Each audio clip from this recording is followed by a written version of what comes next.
Welcome to the FromThe108 podcast, starring the drunk uncles of White Sox Twitter. He's a Twitter like whore, an Instagram thirst trap, and your grandma's guilty pleasure, Beef Loaf. A West Coast attitude in a decidedly Midwest body, My Sock Summer.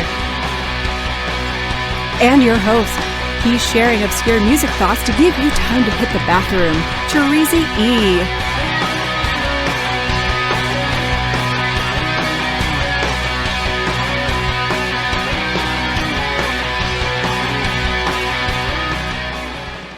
Thank you, Quarnsey. Welcome to the FromThe108 podcast. Get ready for some baseball, beer, and bullshit. And remember the drinking rules. If Beef Loaf calls himself a menace or talks about gilfs, you drink.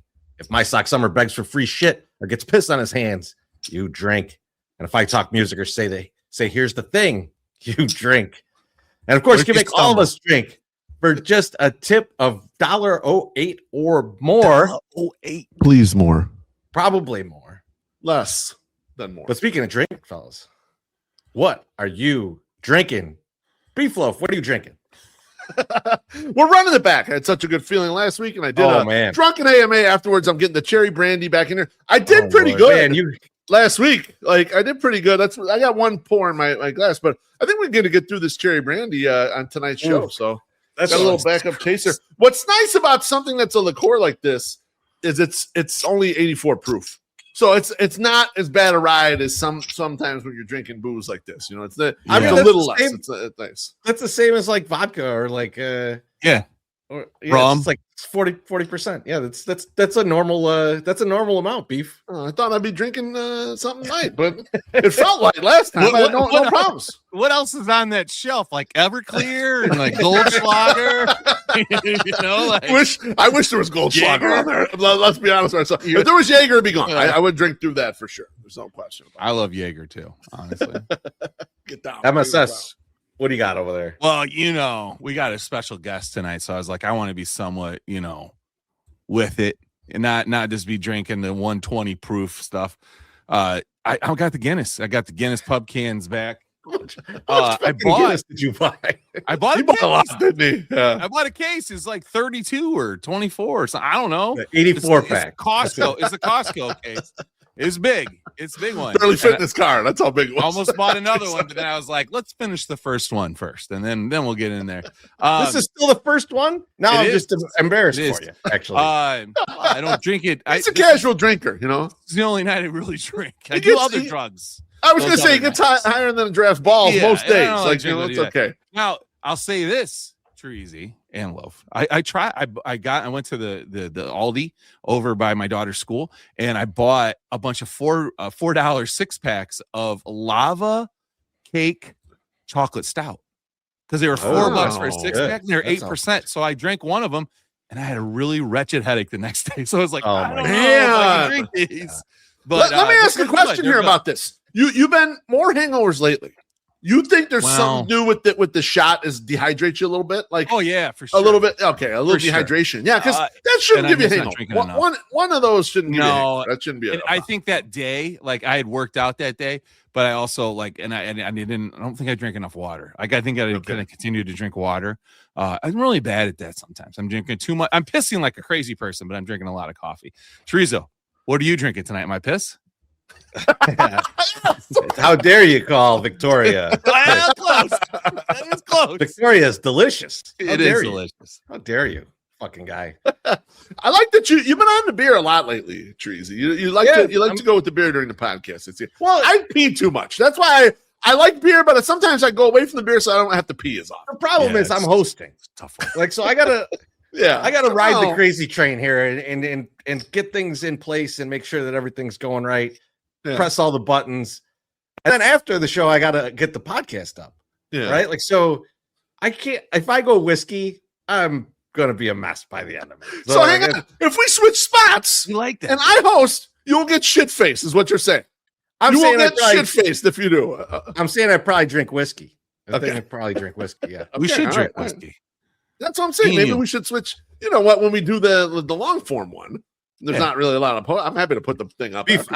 I just like I got a silent auction. If you saw the picture I posted from your daughter's school, they did a silent auction, and I saw these like they look like kind of fancy decanter looking whiskey bottles, and I was like, I bet those are worth something. I looked them up, and yeah, they're all kind of like $80-$90 range.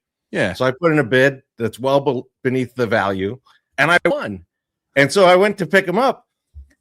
I did not think that they would be as fucking gigantic as they are, because it's just like one bottle of whiskey, but it's like this. It's like it's a fucking like a duck with its wings spread and shit. I'm like, who has it?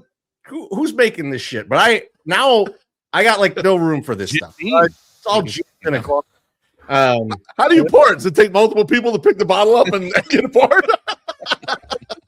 Oh, you don't want to put these upstairs by the roof deck. And I was like, someone is going to smash these things up there. These bunch of drunk motherfuckers. I can't trust them with that up there. Someone's going to fall through that. So now I don't know where exactly I'm going to put this. The one thing you got going for you, at least, is that Wally won't be able to make it up all those stairs to get to the rooftop, so he can't drop stuff or build. Unless you get an escalator or an elevator, Wally will never go up there. I cannot wait for the first time to get Wally money up there. I cannot wait. He's going to get vertigo. Puffing. Jerry O'Sullivan says that show's called The Au Jus, where I host. No. We don't talk about cock and balls on the Au Jus, but in this one we always do. So we'll make sure you don't enough. You do bad. Talk about it. I have to delineate. I remember someone was giving me some shit. It's like, is this just going to be the 108 podcast part 2? It's like, no, this is some different shit. So on that one, we don't talk about cock and balls and titties and stuff. We keep that on this show, right? We gotta differentiate the shit. How dare you? Let's get a couple drinks here. Guy Gordo, he says, "Cheers, boys. FB Floaf." Gordo, bless your heart, my friend. Keep the FB Floaf movement going. We all know that's good for the brand. Beef, I wanted to ask you about that because it was mentioned last night when I was doing the Future Sox show. The fuck Beef Loaf came up. Is the origin story of that Matt Berkman? It is. He invented fuck Beef Loaf. I think I bet on Cincinnati. Him and his wife had gone to like the bowl game or whatever. They were winning and they blew a lead. And he was mad at me that I bet on him. He said I was jinx. He said fuck Beef Loaf. And that took out. And that was like 4 years ago, 5 years ago. It was like hashtag fuck Beef Loaf 2022 or something. And it's been since then. It's kept going since then. Very nice. All right, our guy Jared says, can't believe I'm awake for this. Looking forward to the Punch the Monkey updates. Cheers and GFY. It's just Punch Monkey. Dude, look at Punch has been the highlight of the internet lately. I thought about bringing that up as my banter, but it's been everywhere already, so I don't want to cover it. It's already been covered so much. People are going to be really pissed when he gets fucking murdered by the gorillas or the monkeys that are in his cage. They're assimilating. What's going to happen is he's going to end up being the alpha at some point, and then he's going to cause some trouble. That's his arc. And then he becomes the villain at the end. Like when Punch is cornholing other monkeys. I hate that it's going to go that way. Right now, he's the hero, and he's going to stay the hero for a while, but eventually he might become the villain. I'm very worried about it. Beef's like that guy that he seems to really like that comes in the cage. He's going to rip his face off. That's what's going to happen. The guy that gave him his little stuffed animal, he's going to rip his testicles off and shove them in his ears. Nothing like a Thursday night with the 108. I couldn't agree more. Absolutely. The comments are rocking and rolling right now. They're ready. I think that's the key tonight, man. They want to check him out. So I ain't surviving that. The monkeys are animals, punches. Dude. No. There's no way. We've talked about this before. We've talked about this before. We don't think any of us have a good chance against any type of primate. They would just fuck us up. No, even diabetic MSS wouldn't have. I feel like somehow, like even like one of those like sloths, if you could throw one of your dead legs at the monkey, that still wouldn't even help that much. I'm going to be honest with you. You really? Wow, thanks. You killing my legs off and everything. I have another triple cheeseburger, fat ass. They want more titty talk in the Au Jus. We'll get some titty talk. There's some titties on the Au Jus sometimes. We take care of them. We don't talk about them, but they're there. Pretty famous ones, Some famous ones sometimes. Yes. Beef, how you doing tonight, buddy? I'm good. I had a bunch of different thoughts for banter, but because of the way we were talking about it before the show, I feel my suck summer is already engaged in this banter. So I saw this on the internet recently. Haley Welch, the Haktua girl. You guys remember her? She got really famous for that little clip, and then she had a podcast for a little bit. Then there was a coin And she stole a bunch of money from people and disappeared for a while. She is apparently back now. Haktua is now selling those kind of pictures, and thus the prophecy has been fulfilled. Now, those kind of pictures is a little misleading. She's not on OnlyFans. She's on a site called Fanfix. MSS, you wanna fill in the folks about what the Fanfix is? I just went and looked really quickly. They have a strict nude policy. A strict nude policy. Quick look. But she's charging $10, $15, or in $100, and it's like it's near nude, not nude stuff. And on the onset, MSS is a little upset because he's like, MSS wants to see some titty, but this is the way you build a business, ladies. Like, you don't start off, like I was telling the boys, shoving everything in every hole and showing the world, because then there's nothing left. Like, you need to build up a little anticipation for the first time she shows a little, areola. And guys go, oh my God, we almost saw it, Like, you got to remember these things. Like, back in the day, like, you didn't have celebrity women, like, just showing everything all the time. It didn't exist. It was a tease. And we liked it. We liked the tease because the payoff when it happened was great. This is what's ruined some of these kids. It's ruining these kids. They're getting full bush right away. They don't even have to wait all night to hopefully get the bush like the fucking kids did in Revenge of the Nerds. The Tri-Lambs, they waited it out all night. Oh, R.I.P. and peace. Hang on. You got R.I.P. and peace. That shit. Now, Mrs. Deep had a question in the comments. She said, how much did you pay MSS? $100. Let me cut you off right there. I was going to ask MSS if he would pay for her OnlyFans, but I know he would never pay because he's the guy who gets the deal. So would you find a secret link to her OnlyFans to take a look? That's really what I want to know. If she gets to the stage where it's OnlyFans, would you go out specifically and look for your secret links? You sent them to Treasy and I before. Probably. I'm too afraid to click on them because I'm afraid I'll get 12 million viruses on my computer. But I know you want to pay for it. Would you do that? Would you go out and seek it out? I would not pay for it. No. I know you wouldn't pay for it. I have a very strict no pay for porn policy. I don't do that. But we do have a friend, and I won't name his name, but he can't figure out how to order merch off our website, but figured out OnlyFans almost instantaneously one time. So I would expect him to maybe know where that is, and then like he'd hook you don't need to be a member of Mensa to figure out which one of our friends that is, but you think he might hook you up, or you could go on one of your sketchy sites. He's into it. He might not be into it though. He'll be like, oh, I don't like girls that went viral, or something like that. He'll have some weird qualifier why he can't jack off to this girl, even though we know he's jacking off to this girl potentially. Oh my goodness, there's a lot of JO in my man. Well, I try. So Beef, I posted this picture the other day. I don't know if you saw this.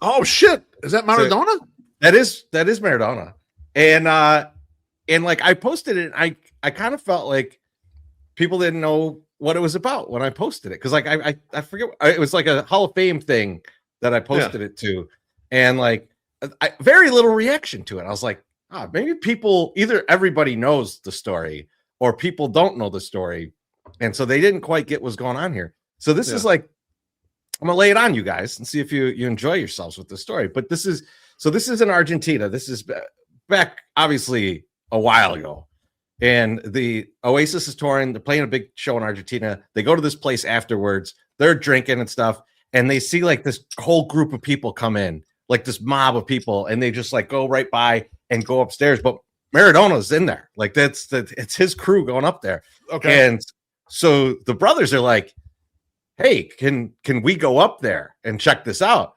And they're like, just Noel and Liam. No, the rest of you got to stay down here. And so they were like, rest of the band, only the they're like, yeah, you cast and crew, stay down here. We're fucking going up. So they go up, and it's just this wild fucking scene, like people doing cocaine all over the place and getting fucked up. And there's like naked women running around and stuff. He's like, they were probably all prostitutes. He's like, and they're just like running around. He's like, and they just want to like get a picture with Maradona. Yeah. And so they go over and get a picture, and they're like, we got to get out of here. It's kind of like, it's a weird scene. And they go and take a picture. They take this picture with Diego Maradona, and then he turns, and then his guy comes up to them, and he's like, Maradona said that if you guys leave with any of his women, he's gonna get you killed. And they're like, all right, we'll see you later. Wow. It's a good thing we don't even like women. Serious, all right, we're leaving. One World Cup, man. Take it easy. Emma says, pay some bills. We got our guest here. Yeah. I saw that. I was not thinking. Of course. Lent is just around the corner, and while you're giving something up, you shouldn't have to give up flavor. Whether you're observing Lent or just looking for the best catch in town, Lawrence's Fish and Shrimp has your Friday and every other day covered. From our legendary jumbo shrimp to our perfectly seasoned fried catfish, we've been serving up the city's favorite seafood since 1950. It's crispy, it's golden, and it's always Jesus approved. After all, he knew a thing or two about a good fish dinner. Remember, Lawrence's has 4 convenient locations for all your holiday feasting needs. 2120 South Canal Street, 3242 West 87th Street in Evergreen Park, 50 South Manheim Road in Hillside, 3248 Vollmer Road in Olympia Fields. Order ahead to avoid the wait at chicagoshrimp.com. And remember what Jesus said to his followers. Follow me and I will make you fishers of men. But if you're just hungry, go to Lawrence's.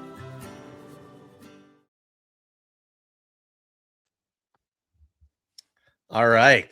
He is the host of the pre- and post-game White Sox shows on CHSN, as well as the host of the White Sox podcast. He is our Chuck Garfien.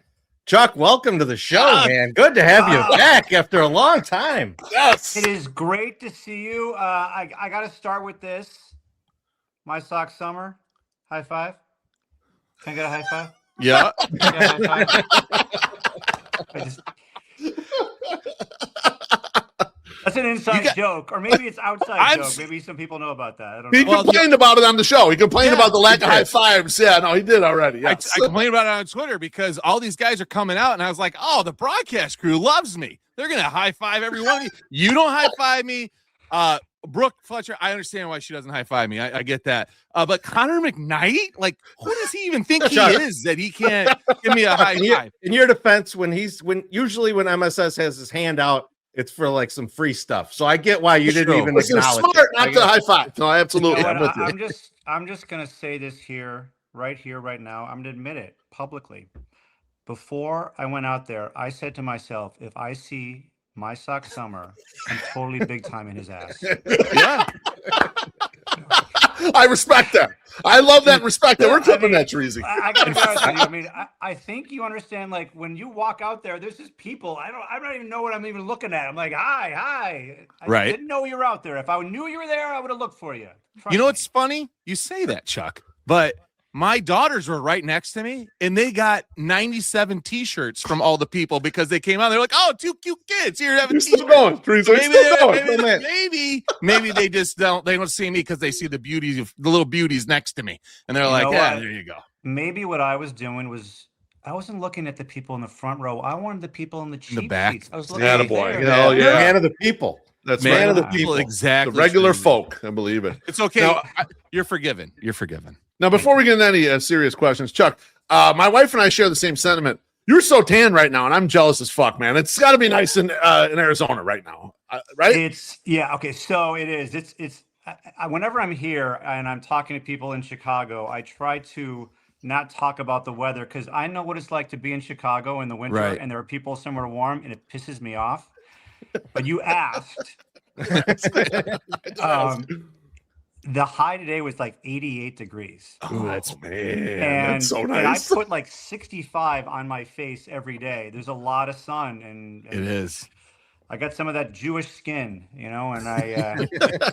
It looks good. Huh? Yeah. So I've got a little glow going on. Thanks, I appreciate it. But yes, that's good. The weather is good here in Arizona.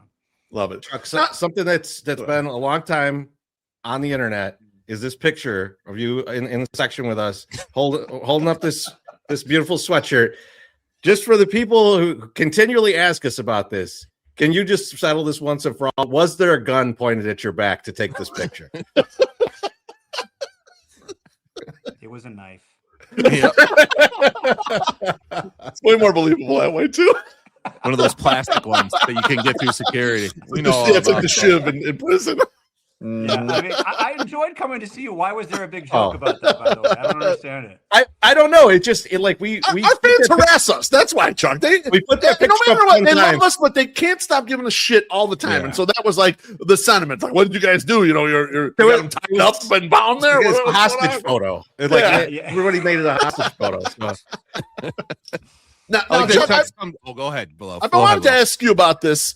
Your work with Ozzy on the pre and post game show is top notch, and it's like every Sox fan loves that. And there was a time when that was more entertaining than the goddamn games, and people would look forward to that. You're Ernie Johnson-esque with him, the way Ozzy operates.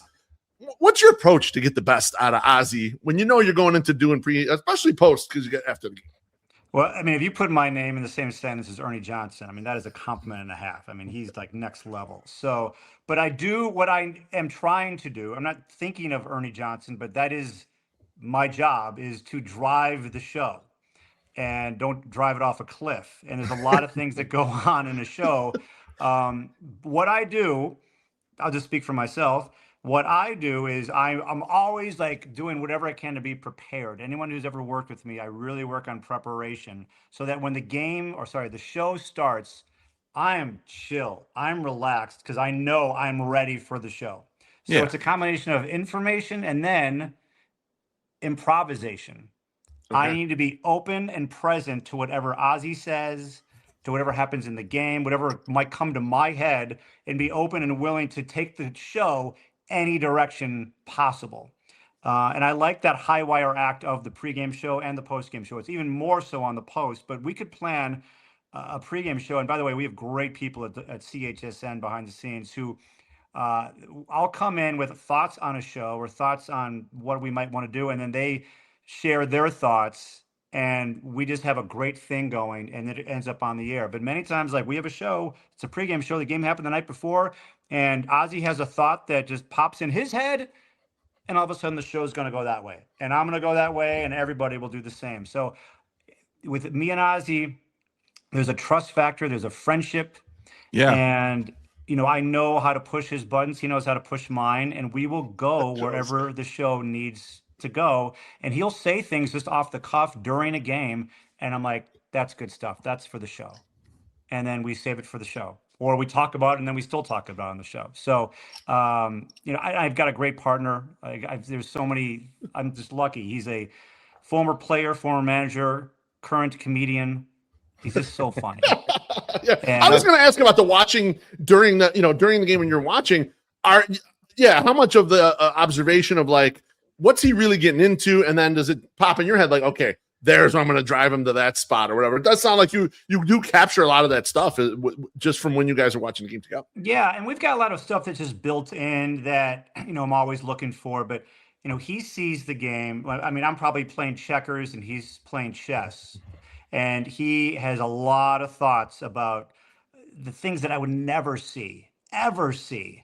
But because I spend a lot of time with him, I now like, I don't want to like say I know a lot about baseball, but I've gotten a PhD in baseball just watching with him, with Frank, with Pods, so that I start to see and think and even feel like players do only because, I mean, I never played the game, but only because I've been around these guys and I listen and I'm always listening to what he's saying because he has so much knowledge of the game that he doesn't even, I don't want to say he doesn't realize, but he doesn't sometimes even recognize that he's saying things that I'm just a sponge. I'm like, that's for the show. That's for the show. That's for the show.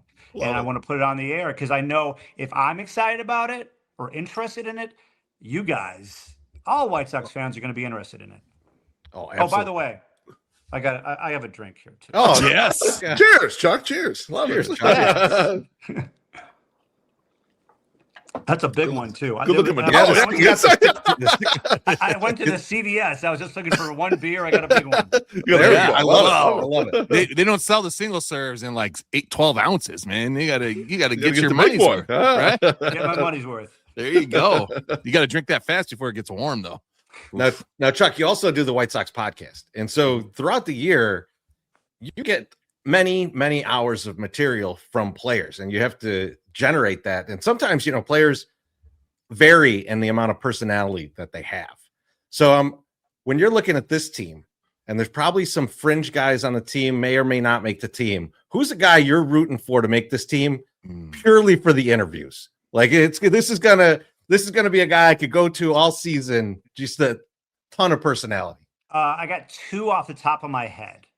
All right. One is a veteran and one is a rookie. Who do you want first? Give us the veteran first. I'm interested to see the veteran. The veteran is Mundelein native Ryan Borucki. Oh, yeah. This guy? Bullpen guy. Yes. He's not just from Mundelein. He was a fish out of water in the northern suburbs because he is a die-hard White Sox fan. Wow. So much so that he rattled off. I was just talking to him, and luckily I got this on camera. He knew the entire 2005 lineup for the White Sox. Nice. And then he rattled off. Who? He rattled off the rotation. What's that? I saw was he like 2 years old in 2005? He was like 8, like a real good age, actually. Yeah. And he rattled off the starting rotation. He added Bobby Jenks. I think he might have said Neil Kotz. I mean, he knows White Sox baseball. He's like you. He could be on this show with you guys and just go deep into the White Sox. So the fact that, he's been in the league for 8 years, mainly with the Blue Jays. He's a non-roster invitee, great talker. And I was looking at his splits against lefties last year. Lefties batted like 117 against him. Oh, man. Righties batted well over 300. But he's a good soundbite. Just to have like a White Sox fan, like die-hard White Sox fan on the White Sox, like bring that on. And then Tanner McDougal. Oh, of course. I wanted to guess that because I was like, it's got to be Tanner. Yeah. Oh, man. He is the man. He's throwing 99. He's throwing 100. Spring training games. Like, remember when once upon a time, like 5 years ago, 3 years ago, guys would show up at spring training and they'd ease into their velocity. Yeah. Ease into it. First outing, he's throwing 99 and 100. And he's a guy, watch out for him because he's not, maybe he ends up being a bullpen piece on this team this year, but he's a starter. Yeah. And he had a really bad year 2 years ago. Had Tommy John, I think 3 years ago. But last season, it all kind of came together for him. He was in Double-A. Like, he's going to start in Triple-A, I believe. Well, he will definitely not make the major league team, or I shouldn't say there's no definite, but he's not expected to. But he will be, if he keeps pitching like this, he'll be knocking on the door this year to make it to the majors sometime this year. I love it. Yeah, we got a chance to interview him ourselves. And yeah, it was at Sox Fest. And like, I'm telling you, if we could have just dragged him right to the Sox Fest after party, we would have done it. But I don't. He would have loved it too. I don't think they would have let us do any more interviews ever again. So yeah, and I'm kind of like burying the lead. He was on stage at Sox Fest and he had to drink a shot of Malort. Yep. Yes. Not only did he drink it, he liked it. Yeah. He's a real one. That's right. Love it. Do you guys like Malort? Do you really? Yeah, it's fine. If you're gonna do a shot, I'd rather do that than like a JMO or a no, give me some Jaeger. I'll take some Jaeger. Okay. I'm not turning down. Yeah. I'm not turning down a shot of Malort. I'm more of a Fireball. Like I love Fireball too. Fireball's okay. Yeah. Yeah, it actually tastes like something I'd want to drink. Do you want to actually drink it? Yeah. Man, I can't wait to do shots of Fireball with Chuck in 2026. That's going to be. I'll do that. We got a couple 2-3 stories about Fireball for you, but we want to talk to you. We want to hear from you. So we'll do that at the park soon. We'll give you those stories. But so when you're talking to all these players and like recently I've heard, you're talking to some of these guys and asking them about the new coaching staff, Ryan Fullers of the world and stuff.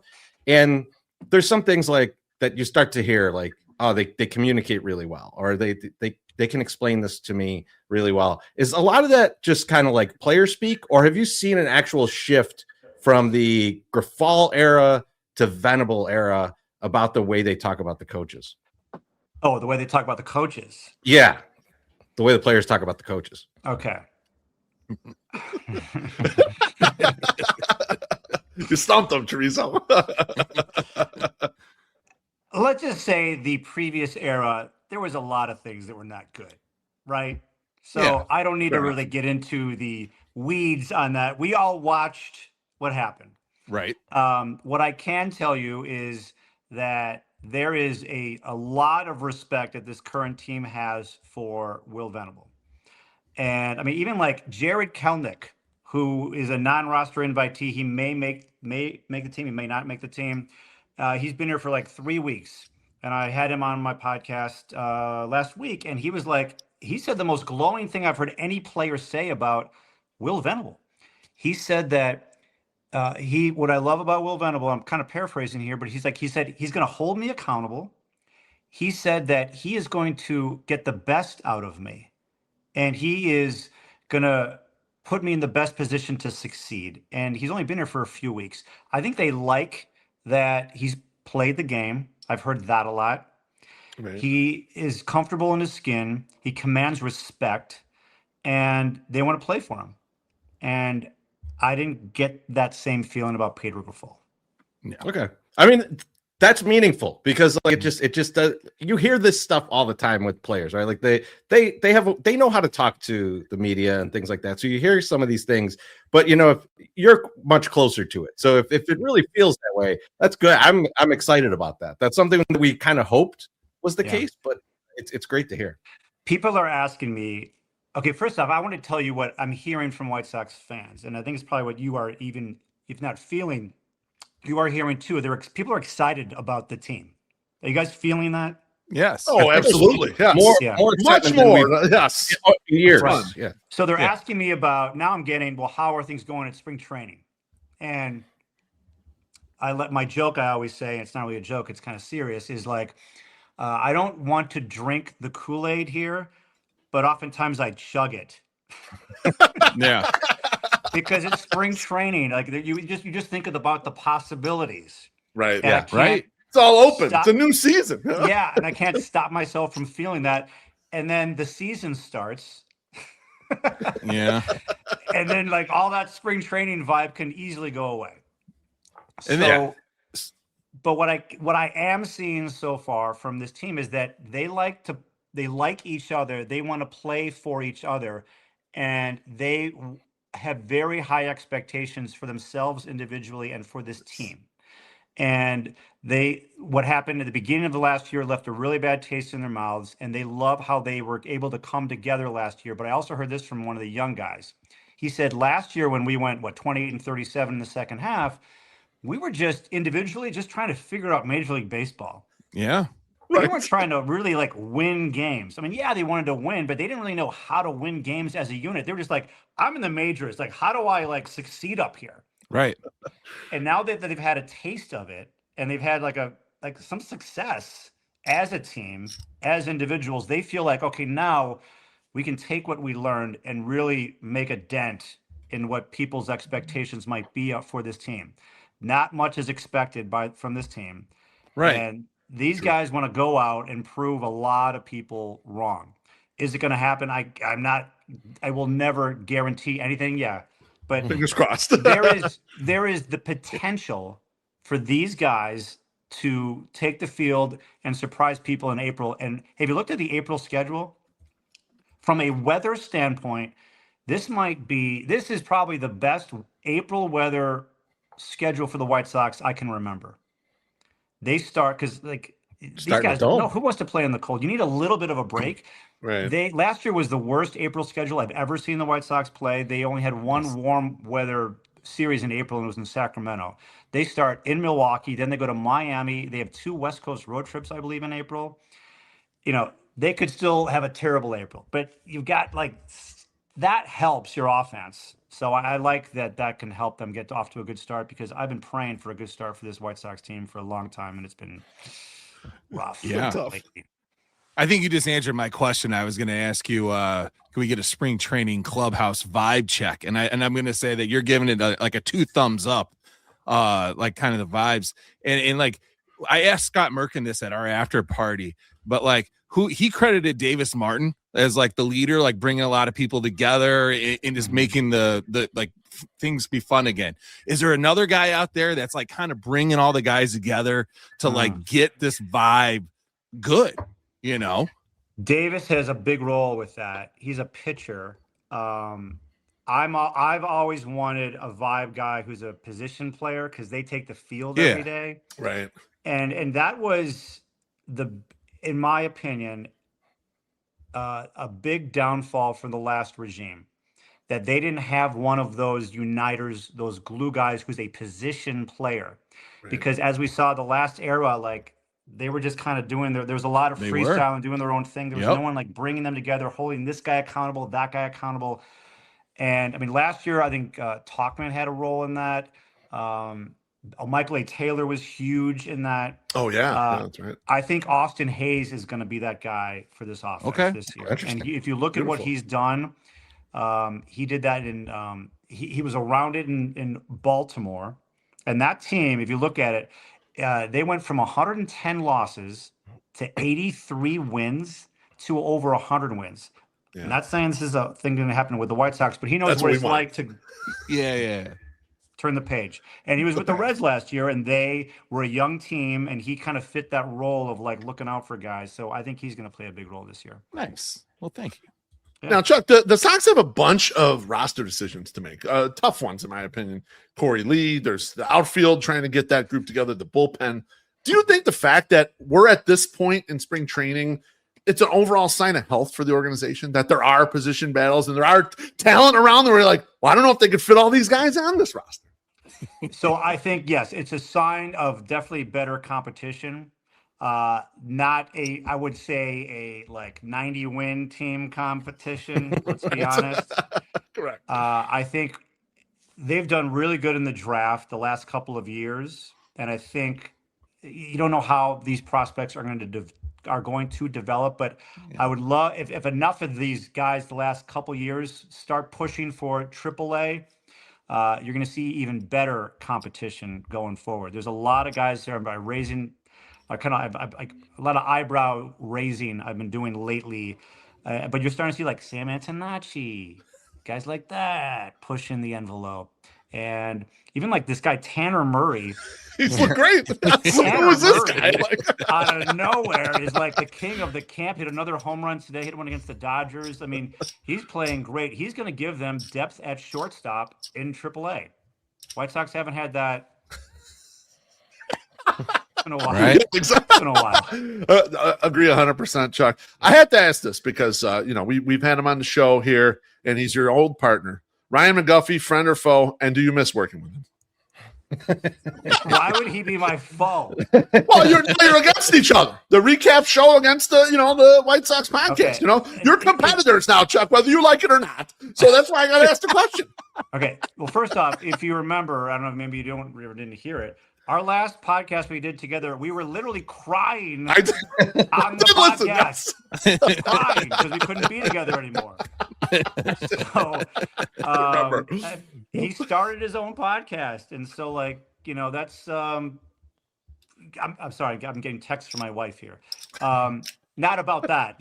She's saying she don't like Ryan McGuffey. I can't believe you said you like Ryan McGuffey. I'd like to say that my wife is watching this right now. She's not. That's not the truth. But no. Neither is my wife. I worked with Ryan with Guff for 20 years. I got to work with him for 20 years. That is a gift. I worked with a lot of great people for 20 years at Comcast Sportsnet, NBC Sports Chicago, and there were higher powers at play there that brought me to CHSN. He's now with David Kaplan, and he loves the Sox, loves to talk about them. So he's doing his own podcast. I'm happy for him. Yeah, love it. Chuck, we know you only got about a minute left, so I want to give you some rapid fire and then get you out of here. Right. So these are pretty Chicago based. All right. So this is a favorite mascot, Ribby and Rhubarb, or Southpaw? All right. That's a tougher question than you rapid fire. I know. There's nuance to this. I grew up with Ribby and Rhubarb. I'll go Southpaw because you're going to see him. Yeah. Yes. I get it. Second baseman, Scotty Fletcher or Gordon Beckham? Oof, that's Brooks' dad. Yep. That's Brooks' brother-in-law. You guys spent a lot of time on this. I'm going with Gordon Beckham because, he's my people. I like Gordon. I mean, I've known Gordon a long time. I'm going great Gordon. hair too. He's a good guy. All right, fist fight: Mike Ditka or Pope Bob? Like who wins it? Who wins the fist fight? Yeah. Current Mike Ditka? Well, I mean, you could take it. He's trying to find an angle on this one, Teresa. He's trying to angle you out of this. I'll go with the coach. I'm going with the coach. That's a good call. Better fake ID, McLovin or Chuck Trilock? Oh, Chuck Trilock all the time. Still in my wallet. That's awesome. Favorite non-Jordan Bulls player of the 90s? Favorite non-Jordan player? Bulls player of the 90s. Yeah. I can go deep on this, but I'm going to go Craig Hodges. Oh, I love it. Like it. 3 points. Good pull. Yes. Good pull. Yeah. And one last one. Favorite Hawkism? Oh, man. I'll go with what he's going to put on his tombstone. He gone. Okay. I use that all the time. He gone. He gone. Someone's walking down the street. Oh, he gone. Hey, Chuck, before you go, I just want to say thank you from all of us for what you did for us on our bobblehead night. But you and Ozzy coming down there and then having the post game, and just that was just a great video. Your staff, like your crew, sent us the stuff, sent us a direct link to the video, and was just awesome for us. And I point to that every time people tell me how much they hate me on Reddit. I'm like, look at, Ozzy Guillen, the World Series manager, that one said he would sit in our section. So maybe you should come talk to us first before you tell me to go fuck myself. So like, I really appreciate that. That video is great. No, not you. Random Reddit user. Reddit people yelling. Trolls, not you guys. You guys are awesome. And seriously, it was like probably one of the most awesome parts of that evening. Like everyone was so excited you were there, but also just to have it and just feel like I felt like I did something. I did something good, and do you guys commentate on it was just awesome. I appreciate it. Well, listen, you guys found a niche with what Listen, there's a lot of White Sox fans who love this team, and they love the party atmosphere, right? With baseball. And you guys tapped into something at the right time, and you've got a big following. And I follow you guys, and I appreciate what you do. The White Sox appreciate what you do. You got a damn bobblehead. I mean, come on. Yep. Chuck, man, thank you so much for joining us. Thank you very much, Chuck. Yeah.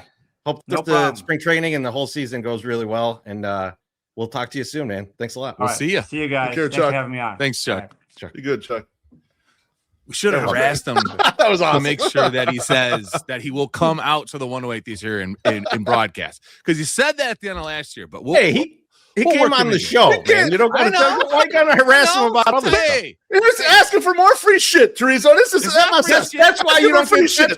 That's why you don't get a high five. That's exactly why. That's non-high fiving behavior right now. I got a high five tonight, so that was enough for me. Let's get a couple drinks. Take it easy.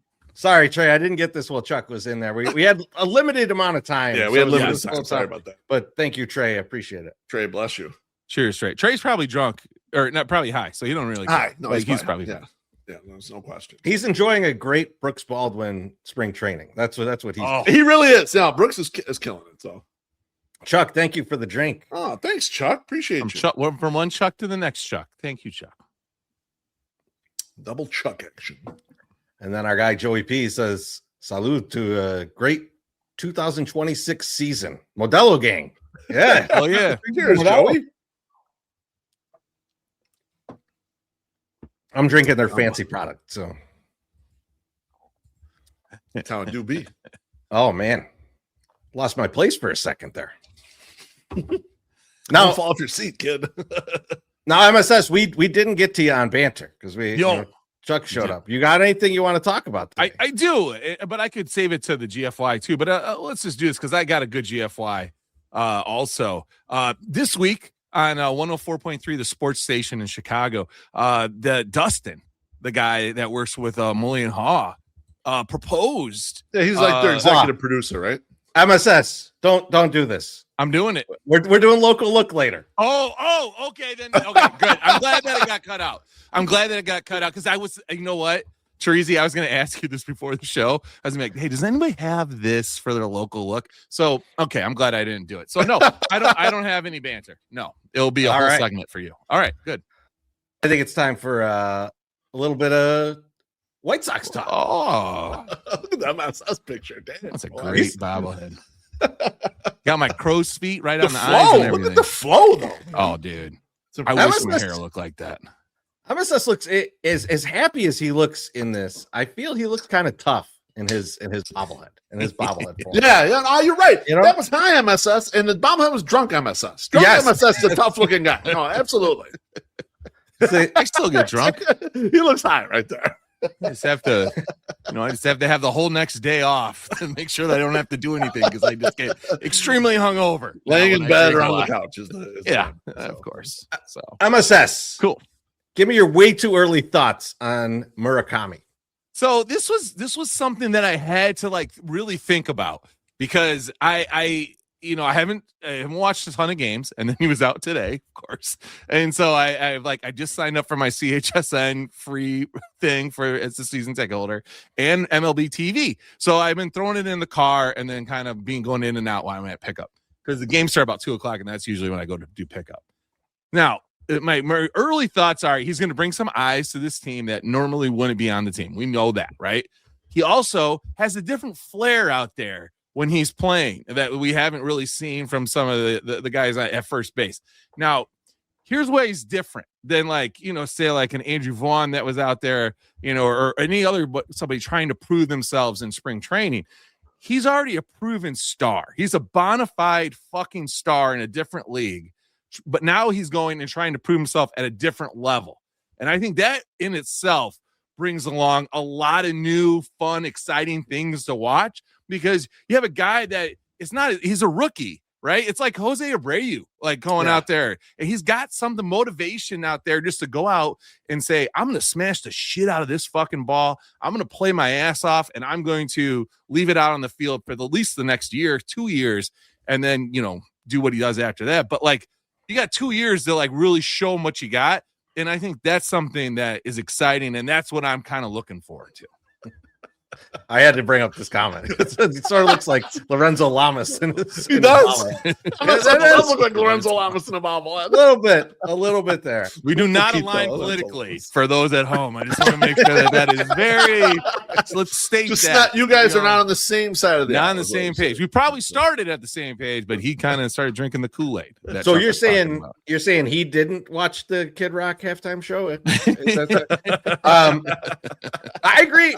MSS about the eyes for sure. There's going to be a lot more people watching, and it's kind of crazy right now because you've got him in Glendale where he's right across from the Dodgers, and so the media is just swarming that kid. Yeah, it's like the Sox have media. It's like the Sox have a beetle on their fucking team, and that's how big it is right now. You see we're not even getting the full breadth of it, but you'll see a picture. And it's there's 60 people around this guy. They're not 60 people at Sox spring training games in total. And they're all hanging around Murakami to talk to him. And he's it's no big deal. He's used to it. That's what I kind of love, guys. Yeah. He's used to it. It's this is no big deal. I'm a star where I come from. If all these people want to talk to me, cool. And he, you mentioned MSS, he has a cool personality too. He's fun. He has fun with it. So there's no concerns. He's not flying off the handle. He loves having all this attention. Yes. And I think Sports Mockery's own Missy Carroll, Southside Behavior, said it too. They can learn something from the Japanese media of how they're covering him to kind of make this a little more exciting. You don't just put up a tweet every 3 days and be like, oh, you hit that one to the moon, or whatever. You can do some more fun shit. You take a risk. Maybe say something, it doesn't have to be fucking you guys. I used to do this too in the 108 stuff. I would be I need to be real serious on something, or it has to be like this. And it's you don't have to do that for everything. You can have a little fun and just fucking throw it out there. And I'm you know what? You're fucking kind of right. So I think that's something they can learn. They can take something away from that and have some fun with this, for the next year, 2 years. So, yeah. Beef, other than just his calm demeanor, what do you think early on? Well, I think he's kind of what was advertised. I mean, there's been 13 plate appearances so far, Chorizo. He's got 5 hits, so he's got a good batting average, two doubles out of it. He hasn't homered yet. 5 Ks. So, well, that's what I was getting to. No walks, which is a little surprising because he walked a bunch when he was in Japan. 5 Ks. And his 5 hits, materially, they're all missiles. Like, he hit the shit out of the ball, 100 mile per hour, exit velocities, everything. So it's hitting the fuck out of the ball or striking out a lot of the time. Yeah, that's kind of what it's going to be for the whole year. Now, Arizona juices up a little bit, and yeah, it's a real small sample size, but like what we've seen thus far, I just kind of feel like, yeah, okay, that's kind of what we're expecting here, you know, like, and there's nothing right or wrong with it. So, interesting as he heads off to the World Baseball Classic as we get this little glimpse. And I know White Sox fans will be watching him closely as he's there. I mean, with the closeness that the White Sox fans have been watching spring training in general, at least on White Sox Twitter, you know they're going to be all over those games in for the Team Japan in the World Baseball Classic. We'll see what we get out of him there. Yeah, I mean, I think the only thing I have to add to that is that this has also just been him just warming up to go do that. Right. So, like, this is not, you know, it's not, we're not seeing max effort Murakami right now. We're just seeing him go out there and kind of like make sure he's prepped and stretched out and ready to go to play in the World Baseball Classic. So I'm excited that he's playing in it. I'm excited that that we have players in it because I am a hell of a lot more interested in watching World Baseball Classic than I am watching spring training. So, before we move on, we didn't get to it with Chuck, but Chuck had a good interview with Ryan Fuller recently where they were talking about the trajectory machine, and they were asking about Mune. And Mune apparently in Japan, all the tech they had was like a standard pitching machine that threw 70 miles an hour. That shocked me. That shocked me when he was like, what do they call it? The Iron Mike or something? And he's all they had, and I was like, I don't know if it's still the case, and maybe I'm just or it's not the case anymore, and I'm just like out of it. But like, I've always felt like Japan, for most of our lives, has always been on the cutting edge of technology. Right. Yeah. So, like, I assumed he was going to say, well, they have some really cool shit over there. But, like, it's like, no, he's got, like, the thing that's at Sluggers upstairs. Like, that's, I mean, like what? Your drunk ass can hit off the same stuff he's training on. Like, it only throws 70 miles per hour? What the fuck? All of us can get good hacks on that. I was absolutely shocked by that. But they said that he loves it. He's like he has really embraced working on it and working on velocity and everything else. So it'll be interesting to see the glow up potential. Yeah. What about you, Treasy? What have you like noticed, picked out? Well, that's what I was saying. The only thing that I've noticed is that just like he's just getting ready for the World Baseball Classic. Okay. Like I don't have a lot other than the stuff you guys already talked about because yeah. Well, there's not a lot to do. Like 5 days of footage here. Yeah. But who are you guys looking at this spring training that like you're really concentrating on? You want to take a long look at it, dude? Beef, I'll start with you. Aussie. Oi. I'm going for Joseph Hashem, World Series of Poker champion. It's obvious favorite player on the White Sox, Curtis Mead. He had a home run today, but he's one of these guys, Treasy. We talked about it. You were on the Zoom. We talked about some of like the fringiness of the roster because there's all these guys that are out of options, but that the Sox traded for. They brought the guys here and they said, hey, we like you. We want you. And now you're out of option. It's like, you got to battle for this roster spots.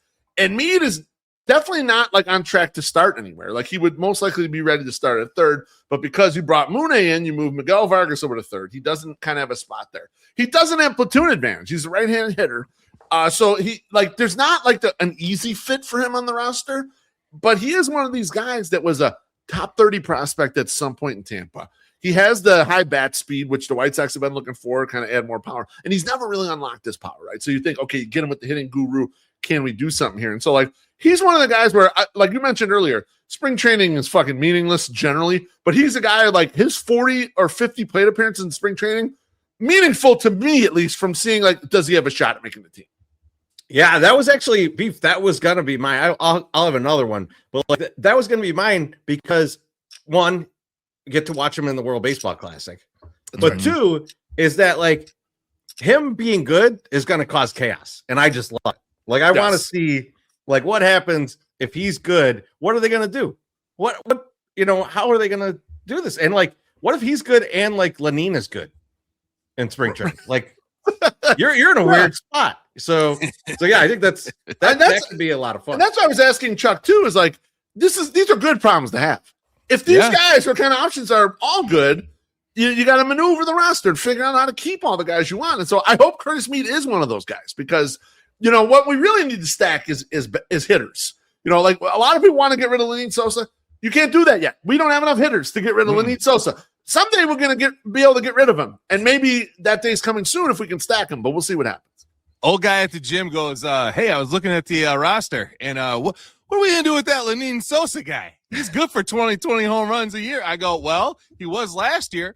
I go, "But he hadn't done that before." So I go, "If Lenyn don't get out the gate and start hitting the shit out of the ball, he's fucked." Like he's gonna be, it's gonna be a very tough place because there is no place for him to play anymore.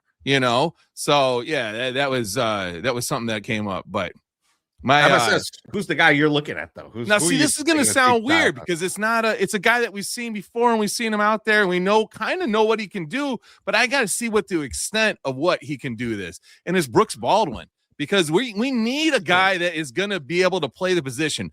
Brooks got trotted out there last year when Louis went down, and he was playing. He was fine. He was serviceable. But can he take that next step? He hit a home run. He's got that power capable. He's power capable out there for even just because he looks like he looks so young, right? He looks like a kid. He's just a little guy. Every time I see him, I was like, this motherfucker. That's what's funny about him. I know. Yes. He went to my high school and he drove an S10 pickup, and that was too big for him. Like that's just who he is. But he's actually big, though. He's actually big. Tall. He just looks, I know. For some reason, he just looks crazy. But he can smash the shit out of the ball. So I just got to see if he can continue to do this. That I need, to see him hit the home runs, to make the plays in the outfield, because that is a position that outfield chaos, Loaf. He can win that. He can win that position absolutely easily. So that's the guy that I'm like, he's got a track record. Let's just stick with this guy. It's super interesting because even though like you're hearing about Acuna playing out in center field, and it sounds like Acuna could play center field. Like if Baldwin can step up the defense and look better than last year, which I assume he will. Like I assume there should be improvement, especially if they let him concentrate there a little bit. I think he's very interesting, but the thing about it is he's the strong side of the platoon in that scenario. So if they were to go, okay, we're gonna play you both in center field, Baldwin's gonna get more plate appearances. And so he's gonna have a chance to make more of that than Acuna is going to at the position. So it'll be interesting to see how that plays out. Like things like Derek Hill, though, could like blow that situation up. Like there's all kinds of scenarios. That's a good point, Treasy, because it's something we brought up on the Anjou about the numbers game. And Brooks Baldwin, despite, in my opinion, being one of the 26 best players the White Sox have in camp right now, he has minor league options. And a lot of these guys don't have minor league options. So it's possible, if he's not playing really well, that the White Sox can say, well, okay, well, you go to Charlotte for a while or whatever, and we got a numbers game, we're going to keep these guys. I don't want them to do that to him. He was good enough last year, especially in the second half. 124 WRC plus against right-handed pitching, Trezo, MSS. That's damn good. I'm going to be honest with you. That is actually good. We need more of that on this team. And so I don't want him to get squeezed out by the numbers game. I'm with MSS. I need to see him play well in the spring training for sure. Yep. But what's funny is you keep a lot of these outfielders, it's going to squeeze out your guy Curtis Mead pretty quickly because I know. Not a lot of bench spots there. So Curtis Mead is interesting to me, but a guy that's interesting to me because he's a reliever. He's in a strange position right now because he was a Rule 5 pick, but he also has electric stuff, but has never pitched above high A. There's a lot going on with Alexander Alberto, and it makes him intriguing because it's like, can this guy jump from high A to a major league pitcher? And they kind of have incentive to make that happen because the only way they get to keep him is if he actually performs. So there's a situation here where we might get to see this guy make just an absolutely gigantic leap across systems and be on the roster. And the fun thing about it is that, like, as opposed to Paez, who I think probably has a better chance of making the roster, Paez has elite control. Like, it's like he's not going to walk anybody. There's some value there. It's nice. It's the kind of guy you want on a good team. But Alberto has the opportunity to be the kind of like strike everybody's ass out, and bases are loaded. He comes in and strikes everybody's ass out because he's just if the slider's working or whatever, he's gonna dominate. So I'm interested in seeing what this is. It might not work out. They might just send him back and say, well, sorry, here's $50,000 to, I think it's to the Rays, right? He came from. Here's 50 grand back, like that, and that's it. And that's all we ever see of him. Yeah. But it's interesting. It's one of the more interesting storylines to me of the spring training. Nice. Good thoughts, fellas. All right. Want to pay some bills there, Melissa? I absolutely will. They say the best things in life are a gift from above. Now we know Jesus walked everywhere he went, but if he were looking for an upgrade today, he'd be pulling into Mazda of Orland Park. Why? Because a Mazda is built for a higher standard. With beyond standard safety features, you get a little divine intervention on every corner.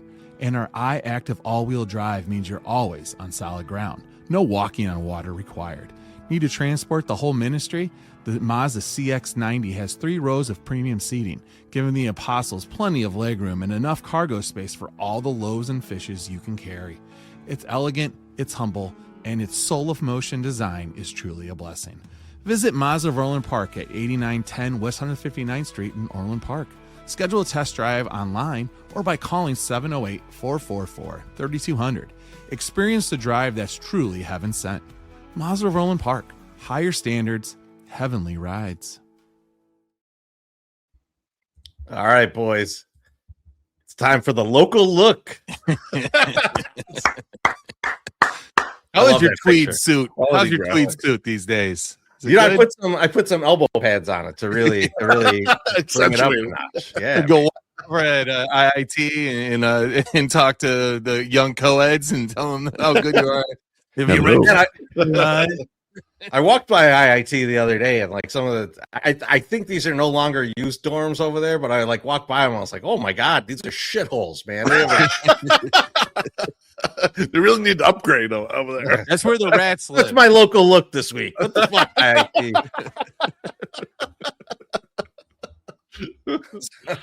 Well, MSS, you were going to get in on this, so I'll just start off. Sure. Yeah. This is just a statement in general to the media out there. Stop saying that wherever the Bears don't move, the fucking White Sox should move. This is the laziest version of reporting on anything. They're like, oh, it doesn't sound like the Bears are going to go there. What if the White Sox went there? Well, why should do this, sir? Why would the White Sox go to Arlington? We had this conversation last year. This has already been decided as a stupid idea, and the Score's trotting it out again. They're like, oh, hey, what if if the Bears aren't going to take Arlington, maybe the Sox should. Why would the Sox move as far as possible away from their fan base? It's ridiculous. Just go to Nashville if you're going to do that. Like, what the fuck? Nashville might be closer than Arlington Heights. I mean, it's at least south. It's at least we're going south. I'm not exactly sure, but I'm pretty sure it might be closer.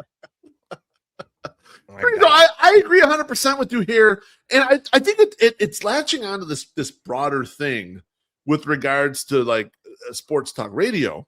And I don't want to compare it, but I'm going to compare it.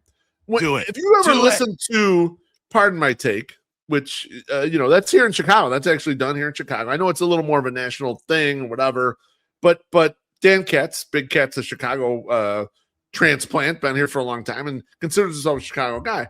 The iterations of ideas they have on stuff is so much further than anything you ever hear on the sport, especially on the new FM station. There's just no permutations, just no creativity, just no nothing. It's just like lowest common denominator, fire. And that's like upsetting, like, because that's not what it used to be. It was not that. But it's become that somehow. I don't know what the deal is. Maybe it's just the clips I see, but it seems like it's become that. It's like there's a lot better ways to do this, a lot better ways to treat your fan base that they have some brains at all. Like, that would be helpful. Well, people keep trying this out. And Treasy, I actually was going to go not in a different direction, but like they have this guy Justin, who's their producer in the morning, he wasn't suggesting that if the Bears don't go to Arlington Heights that the Sox should go there. He was suggesting they should go there with the Bears, and the Bears that's be there. And then he was saying, well, because then the all the entertainment venues around there will get used 100 times a year versus 20 times a year. And I was gonna be like, what the fuck, bro? So the Sox should come in and play second fiddle so that the Bears entertainment district should be better? Yeah, fuck all the people that are around Sox Park now. Fuck those guys. They don't who gives a shit about them? And then saying we should build more stuff here. I mean, listen, entertainment districts that are in sports areas are fucking hard to keep moving when the sport isn't going. Wrigleyville, when the Cubs aren't playing, does okay, but a lot of them bars they get their nut in 6 months, and then they got to live on the next 6 months. So it's a totally different thing. I just thought that was the goofiest fucking thing I had heard. Now the going to Indiana thing I think has more legs until you hear the part where they're like, well, we need a profit share from the team coming in to pay back the money that we're loaning you to build this stadium. And I was like, who the fuck is going to do this? It's never worked that way. No, this is not. Yeah, no one's ever going to do this. No sport gets in there and says, yeah, you know what? We're going to give you some money. We'll take your money, but we're not giving you any money back. So I just don't see that. And I'm tired. I'm tired of it, but it's not going to stop. It's going to, the next thing will come up and it'll be like, oh, the Sox are going to move there. Let's have the Sox. I mean, we might have heard that the 78 is still in play, and that is almost a more ridiculous statement too. It's like, where the fuck is what's just happening if the Fire actually when they build over the river? When they put the enclosure over the river. They're gonna the Fire are gonna have a dome, and then the Sox are gonna play on top of it. On top of it, we're building up. Nice. But the stackable stadium idea, Treasy, that's where you really get rich. That's and then the parking lot's on top of all of it. We're skyscraper city, we build up, baby. We build up. You're right. The zoning, no problem. You can keep going up if you want to go up. That's good. Parking lot's going to be the second tallest building in Chicago after the Willis Tower. You know me. I'm all for it. I got a bunk couch in my front room. We go. 70 would be fine. I mean, it'd be an Uber ride, but it'd be fine. I mean, I don't think going there, but it's not happening. I don't know where they'd fit quite with the soccer stadium. So exactly. Maybe on the river. Maybe we'll float it. We'll float it. We'll just put it right underneath Lawrence's. They could throw a shrimp down from there, right in the right field. Man. That would be fun. Absolutely lovely. I'd run that boat ride. I didn't have a lot more than that on that one, fellas. Nice. It's just, it is. I mean, there's come on now. Come on now. Yeah, no. I just didn't want to be like, oh, we'll bring the Sox in to sell all the fucking shit later. We're gonna shit on them 24/7 and then go, hey, come in here and make this happen. Yeah. I just joined you all talking stackable stadiums. Love it. MSS. What's your local look? Boys, I fucking wrote a blog today, and it's the first time I wrote a blog in a very, very long time. Yeah, we noticed. Yeah, thanks. Hey, I haven't been inspired. And so I got so back in 2019, the Chicago White Sox hosted an inaugural Chi Sox Craft Beer Fest at Rate Field, and we were one of the featured people there that did not have a beer, and then was not an actual brewery, but there was actually more. They say 35 breweries, but there was more than 35. There was at least 37 that I could remember and have found. And it was a great time. We had a good time out there, and we got hammered. And then yes, we did.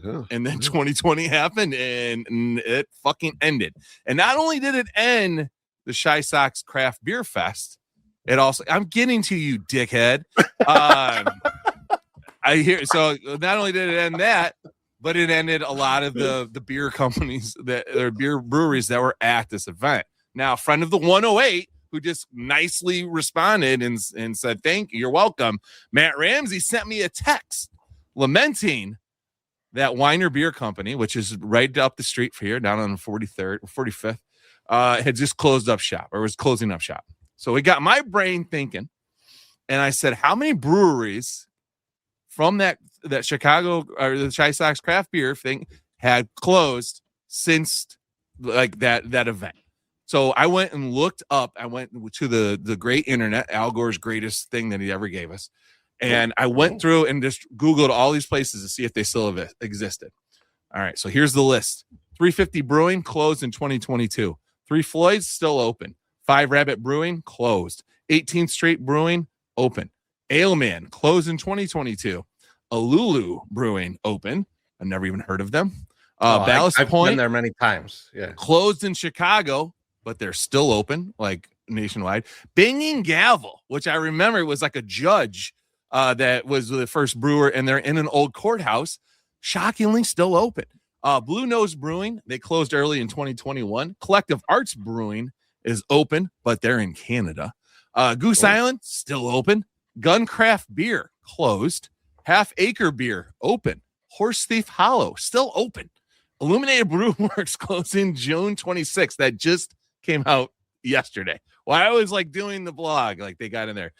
So as JT or Jackie Treehorn just said, should I read the whole list? I guess I don't need to read the whole list if you don't want it. But I thought some of these things were good. Imperial Oak is open. Klingschlager Brewing open. Lagunitas closed their Chicago location. Low Res closed. Maplewood open. Low Res, yes. Open.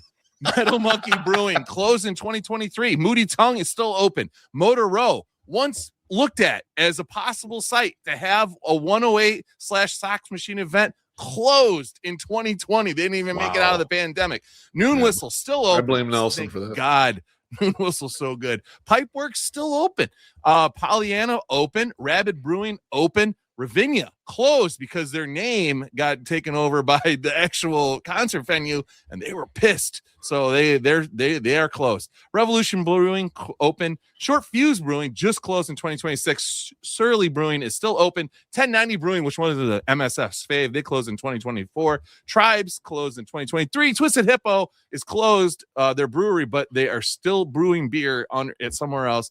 Two Brothers Brewing is open, and Weiner Beer is closing in 2026. Now, final results: 20 of these places are still open. 17 are closed. And it's almost a 50-50 thing. Now, here's where you guys come in. I got my own reasons for why that these like breweries have been closed and what happened. The saturation of craft beer in the Chicago market was something that was insane. And I bought it hook, line, and sinker, and I loved it. And I used to come to the beef deck, and I would come in with 2 different sixers of different shit. We'd try bombers, big bombers, and we'd just try all sorts of stuff. But after a while, even I got the beer fatigue, craft beer fatigue. I couldn't keep up. You know, Brewhand Luke's telling me, hey, have you tried out, monkey, itchy butt, stout? I'm like, no, I don't even know what that is. And he's like, oh, you've never heard of, Big Toe Brewing over in, Mundelein? No, I haven't. So, like, it got fatigued. What do you guys think it was the big killer other than COVID for these breweries? Treasy, what's something that you would chalk it up to? Marijuana. That did not help. That did not help. No, it didn't. That's and I think when you were hearing a lot about like, oh, they if they legalize weed, it's going to hit the bars really hard. And it's like, is it? I feel like the bars are going to be okay. But what it was that I think the craft breweries got hit pretty damn really hard. Yeah. Because, these are things that are just kind of like, you only need a few beers, a few craft beers, and you're pretty good, And I think it's there's an overlap in that audience, and there's an overlap in people that kind of like, more. I mean, obviously craft type things, but like that's kind of where you get hurt. I think though too. I think just in general, younger people just don't drink as much. I mean, this has to do with marijuana too, but younger people don't drink as much as our generation do. And we're getting fucking old, man. Not everybody's going to be drinking all the time. Not everybody's going to go to the craft brewery every weekend. So that's hurting too. Loafer, you got anything to add? I'm going to go in a little different direction here. Like I think it's a combination of a couple of things. I think you guys are right in a way, but what it suffered from in a way is the same syndrome that restaurants do. Like restaurants are a brutal business. The really good ones will survive. What craft beer kind of did was it started bumping its price point up in a way where I remember because I'm a wine guy. I consume a lot of wine. I have a wine cellar. I like buying, I have lists I'm on or whatever the fuck. And I remember the wine people were kind of like, it takes us so much time to make a bottle of wine. They can whip up this fucking beer in no time, and they're charging this price or whatever. You knew it couldn't last because it's not worth that much. It just was never worth the price. It was novel for a minute, and at that point, people were willing to pay it. But what you saw is everyone that wasn't of higher quality, or sometimes not quality. Sometimes it's the ability to market to people and get it sticky with the group where they're going to continue to consume. But a combination of the two, once that started to wear off, the pricing's just way too high for people to be buying on the regular. It's just not going to do it. And the wine people stuck with the wine. And so that went down a lot. Like, wine was really popular when the craft brewing started up, and it knocked down the popularity of wine kind of quite a bit at that point. But the wine people kind of stayed in the wine. The beer people didn't really stay in the beer so much. They did, but at a much smaller level. Bourbon. Yeah, I was going to say a lot of people. Well, I think a lot of people move around to the trendy booze, not so much they have their thing. And there's groups that they have their thing. That's the thing they like drinking, and it's going to always be the thing they like drinking. And some people are like, well, that thing's hot right now. Let's go drink that shit. And so when you're right, bourbon got hot and tequila's starting to get hot again, like it was hot before. Like, when that shit gets hot, you move off this thing. Yep. So I think it was like you mentioned, the oversaturation MSS. You knew that was going on at the time. If there were 37 and like you even would talk about it at the time, it's like, no way all these people can make it, right? It's like you knew the numbers were going to come down, but it's surprising they've come down so hard. Kind of like it's a little surprising it came down fast and hard like it did. I think it built up so fast too, and then it crashed fast because it was like both. People are like, hey, let's just throw this money at this real quick. And then it's like, hey, we got 6 months. Well, that's the thing, too. I think, like to Beef's point, though, if you're going in, like, think about going into one of these businesses during the boom, right? And the numbers you would put on your expectation per month of like what you can sell, right? That'll lead you to paying for a lease that's too high or getting too many barrels to make this in that like you don't really need. You probably only need one. And so like the all-in costs will drain you really fast if you miscalculated what you're going to be able to produce and sell. So that, you're coming in at the boom, you think it's going to be all this. If they would have, some of these places probably could have survived longer had they been like a smaller place or like, a little more restrained on what they were going to spend. So it's tough though. Like any of these businesses are like insane. I would never do it. I think there is also a labor of love factor to some of this stuff. Like the artisanal things, like a craft beer or wine or whatever, there is a labor of love to it that when it heats up, a lot of people that don't have that labor of the love jump in to try to catch the wave and try to be part of it. We've seen this with creating content. We've been doing content for the White Sox for 10 years. When the White Sox started getting good, the amount of podcasts and blogs and everything exploded like a motherfucker. There were so many of them. And now it's retrenched all the way back down. When this team had the terrible season, it was only kind of the faces that are really fucking sickos, right?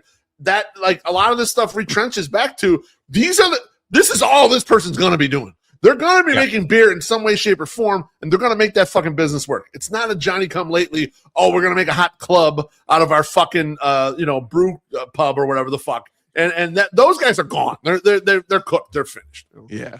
Can we just talk for 1 minute, though, about how fucking awesome that craft beer fest was? Oh, my God. That was so much fun. Incredible. So much fun. There was no game. It was just a bunch of people in the concourse and just like, and there was so much beer. Like this, you think of these things where it's like, oh, you go there and you get like 3 tickets and you get to try out a couple beers.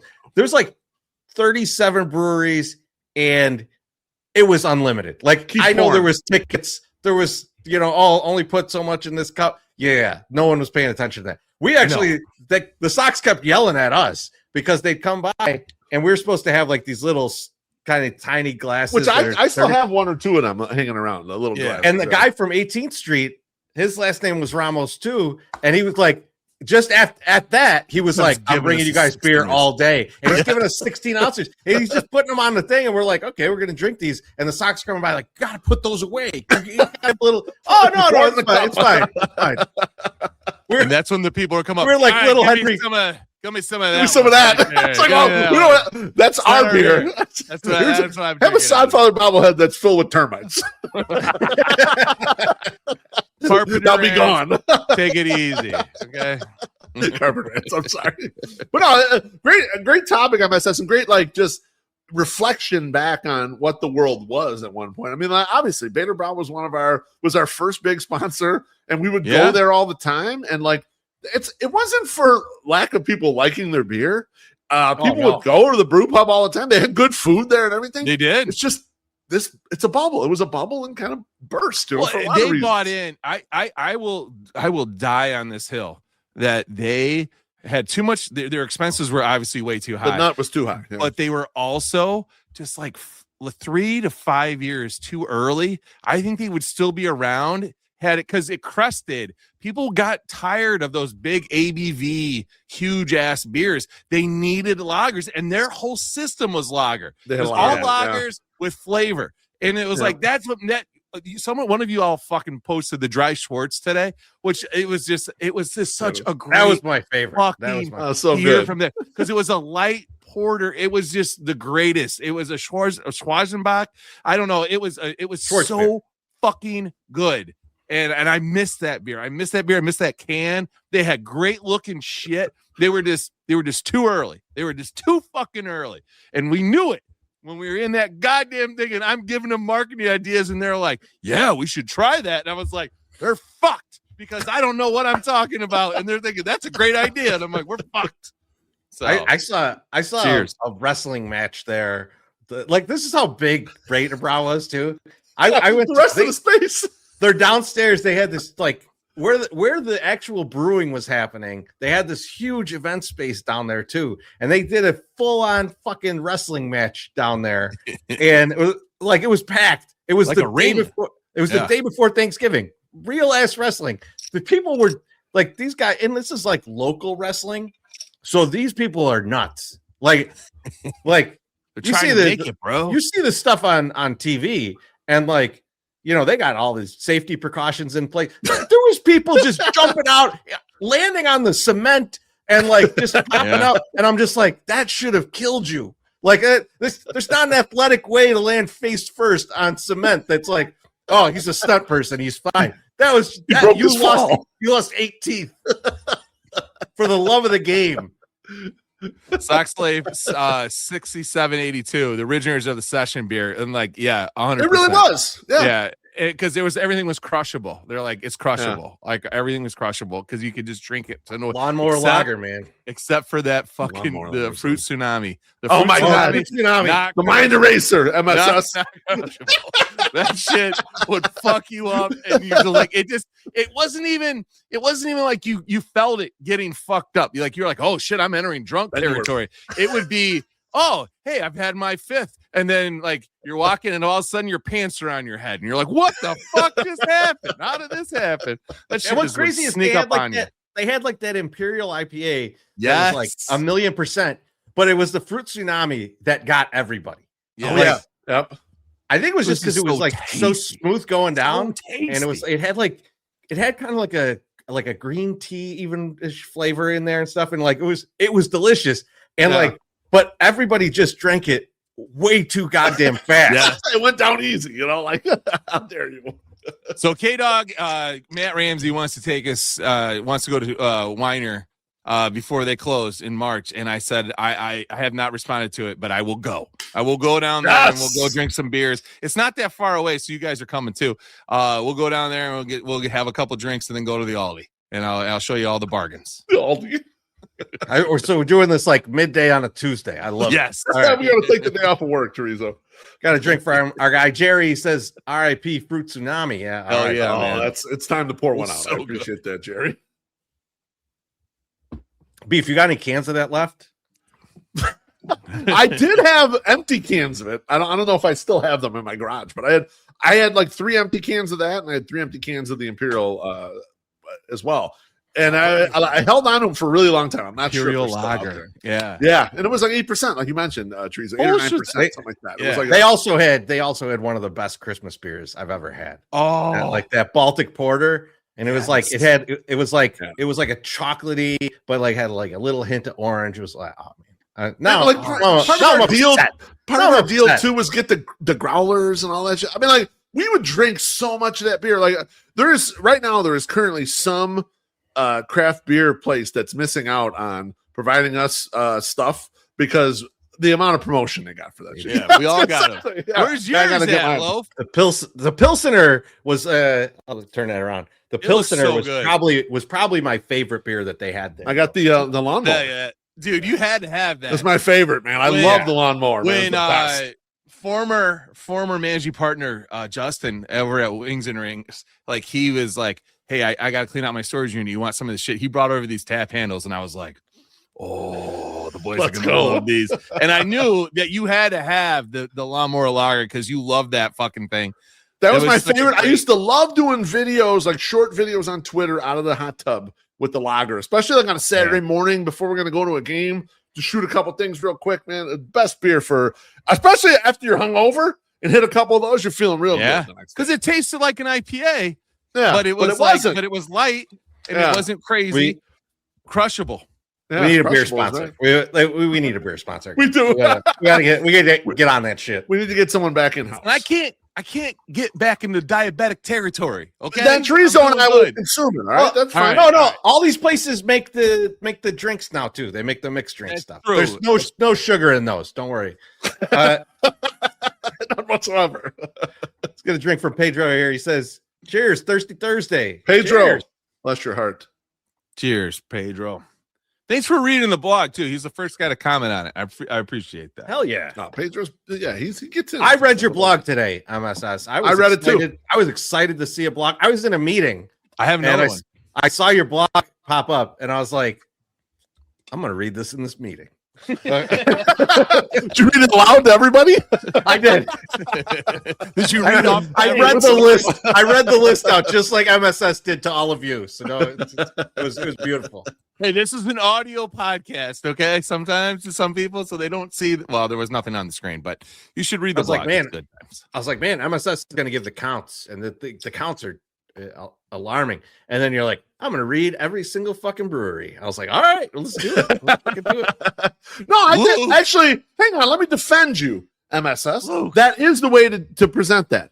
Read every single one. You got to fire through them, but you read every single one because you have to give the perspective of like. Right. How ridiculous it is how many of these are closed. I think that's a perfect way to present some of the good ones. I think that's the thing too. Like some of the ones that you read, I was like, oh shit, that place is closed. Fuck. Can't believe it's done. Yeah. I mean, on me, because I don't go there. But you did say a Lulu, and you're like, you never heard of it. I have.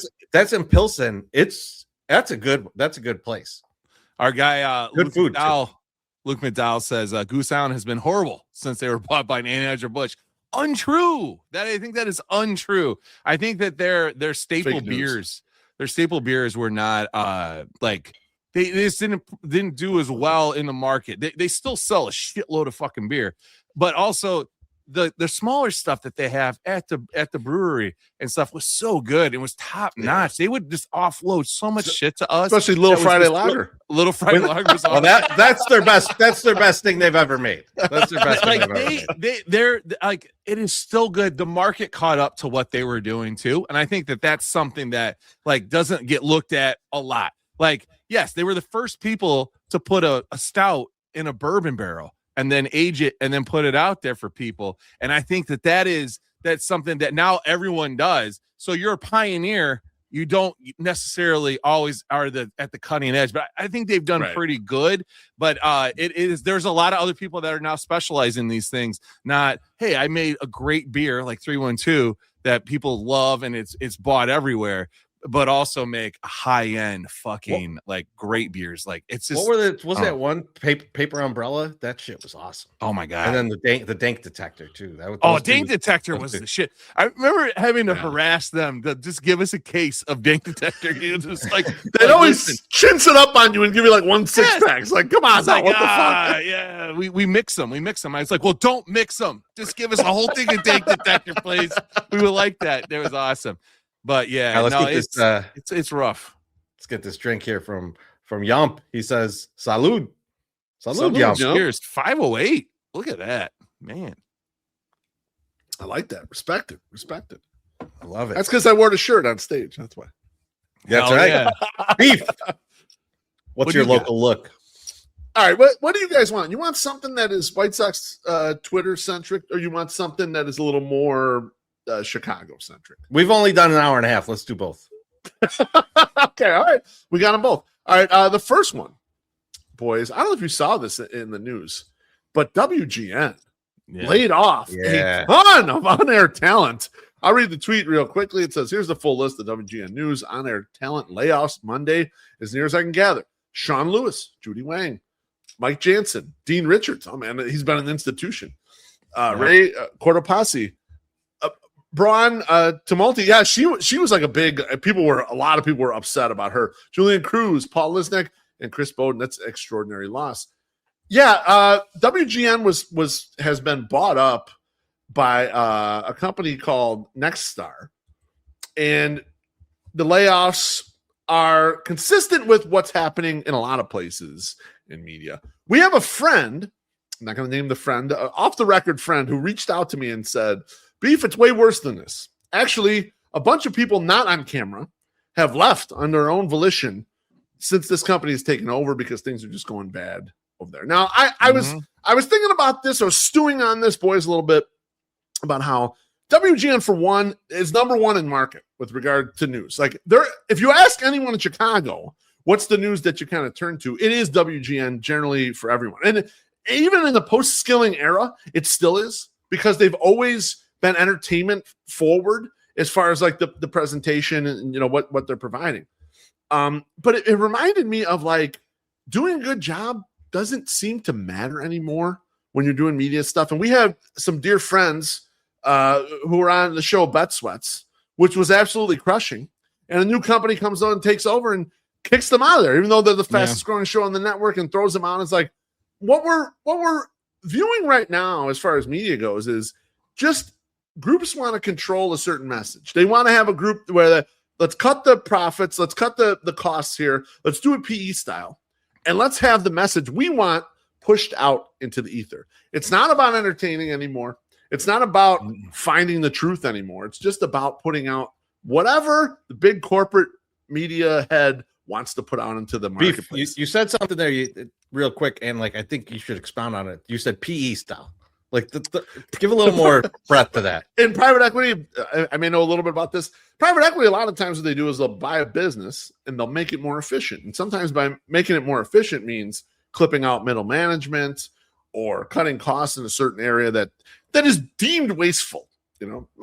But deemed wasteful a lot of times can be people, and important people in an organization. So it's a style of management to extract profits, or in this case, maybe potentially to have a motive about what you would like to put out there. If you have a megaphone, sometimes you want to put certain things out there, and like making the most entertaining thing might not be the motive there. And it's like disheartening in a way. And like, there's names on there you recognize. Yeah. And look, tomorrow when I wake up, I'm not going to be heartbroken about any of that, but there's a broader issue going on here, right? I mean, the Washington Post is laying off a bunch of people, and like there's like all the big media places are just clipping and getting down to the bare minimum. And it's a bad thing. And it's a really bad thing here in Chicago, like especially when you're like, you want to turn to a local news and find out something. And now it's just not going to be as good as it used to be. The Washington Post thing annoys me for a different reason. It's because I think the contract has been broken with the billionaires. Like, I mean, like, hey, Jeff, look, we're going to look the other way on Amazon, right? We're going to keep Prime. We're going to enjoy the 2-day shipping. We're going to forget about how shitty you treat everybody. But you're supposed to then take a little bit of a loss and give us, a good newspaper and a good sports section and shit. Put some dough into this and juice this up and make this good. Like, that's your fucking penance. You got to pay some penance. This is bullshit. The deal's off. The deal's off with these guys. It's fucking ridiculous. Yeah, but when this was happening, I thought of Sammy P and Joe O with their show on Bet Sweats. I was like, what the fuck, man? Like, you see a great show, and I'm listening to their podcast recently, and they still have hard feelings as they should. But like when you have something that's like really good and it's growing like a motherfucker, and then it's like, no, we're getting rid of this. I read off to you. There's so many people on there that like I saw on Twitter, like people are like crushed that the person's fired. Like what the fuck? Richards being gone is wild. Like I remember, insane, I watched Dean Richards forever. But the Sammy and Joe thing, I mean, like you could kind of see why it happens, right? Like when there's guys on the station going, hey, don't bet same game parlays. That's fucking dumb. And like, don't do this and don't do that. They're like, actually, we want people to do the dumb thing. So don't teach them anything. We want the guy on that says, I'm going to bet 4,000 props on Sunday. Here's a whole segment on all the props that will never fucking win in a million years. You should go bet them at the station we work. So turn $100 into $1 million. They kept that guy. 37 things correct. I'm not naming names, but I think you know who I'm talking about. Let's get this drink from Pedro. He says, Fart Walk fuel for tomorrow. Fridays have never sounded better. Thank you, Pedro. Appreciate you. The Fart Walk has been catching on. People are really enjoying it. We got a couple things we're working them on for potentially for tomorrow, so it should be fun. You have that list of all those people up there, and I think the person that can find a job easiest out of all those people, Judy Wang. And I don't even have to say why, but because Judy Wang could probably walk into any place and really put some smiles on some people's faces. That, and in a way, like, I know what you're saying, but in a way, like, some of what TV media is presentation. It is kind of about that stuff. You watch something on TV and you're like, this sucks because I don't like the visual presentation of this fucking thing. Like, I'm watching it, I don't want to watch it. Like, it's a cheesesteak, but it's also true. And like, it's bizarre to like it's like they haphazardly cut this list. Like, they just pick random names out of the hat, kind of. Right? I mean, that's what it looks like to me. Like, I've seen that happen. I've seen like just pick a guy, like a list come out, and people are like, "Who the fuck made this list? This is the worst list I've ever seen." And that shit happens in corporate America. It's terrifying that it happens. Yeah, but we're seeing it. But with this, everyone in Chicago has a view of this and knows the talent of each of these people, right? And so it's very easy to pick apart, and it's deservedly so picked apart. Yeah.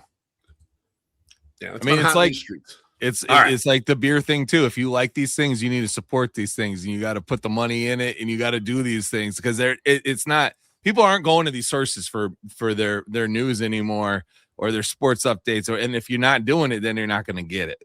So. But this seems like a little different though too, because you get bought out by a bigger company, and they're like, "Hey, we're gonna juice this. We're gonna juice this."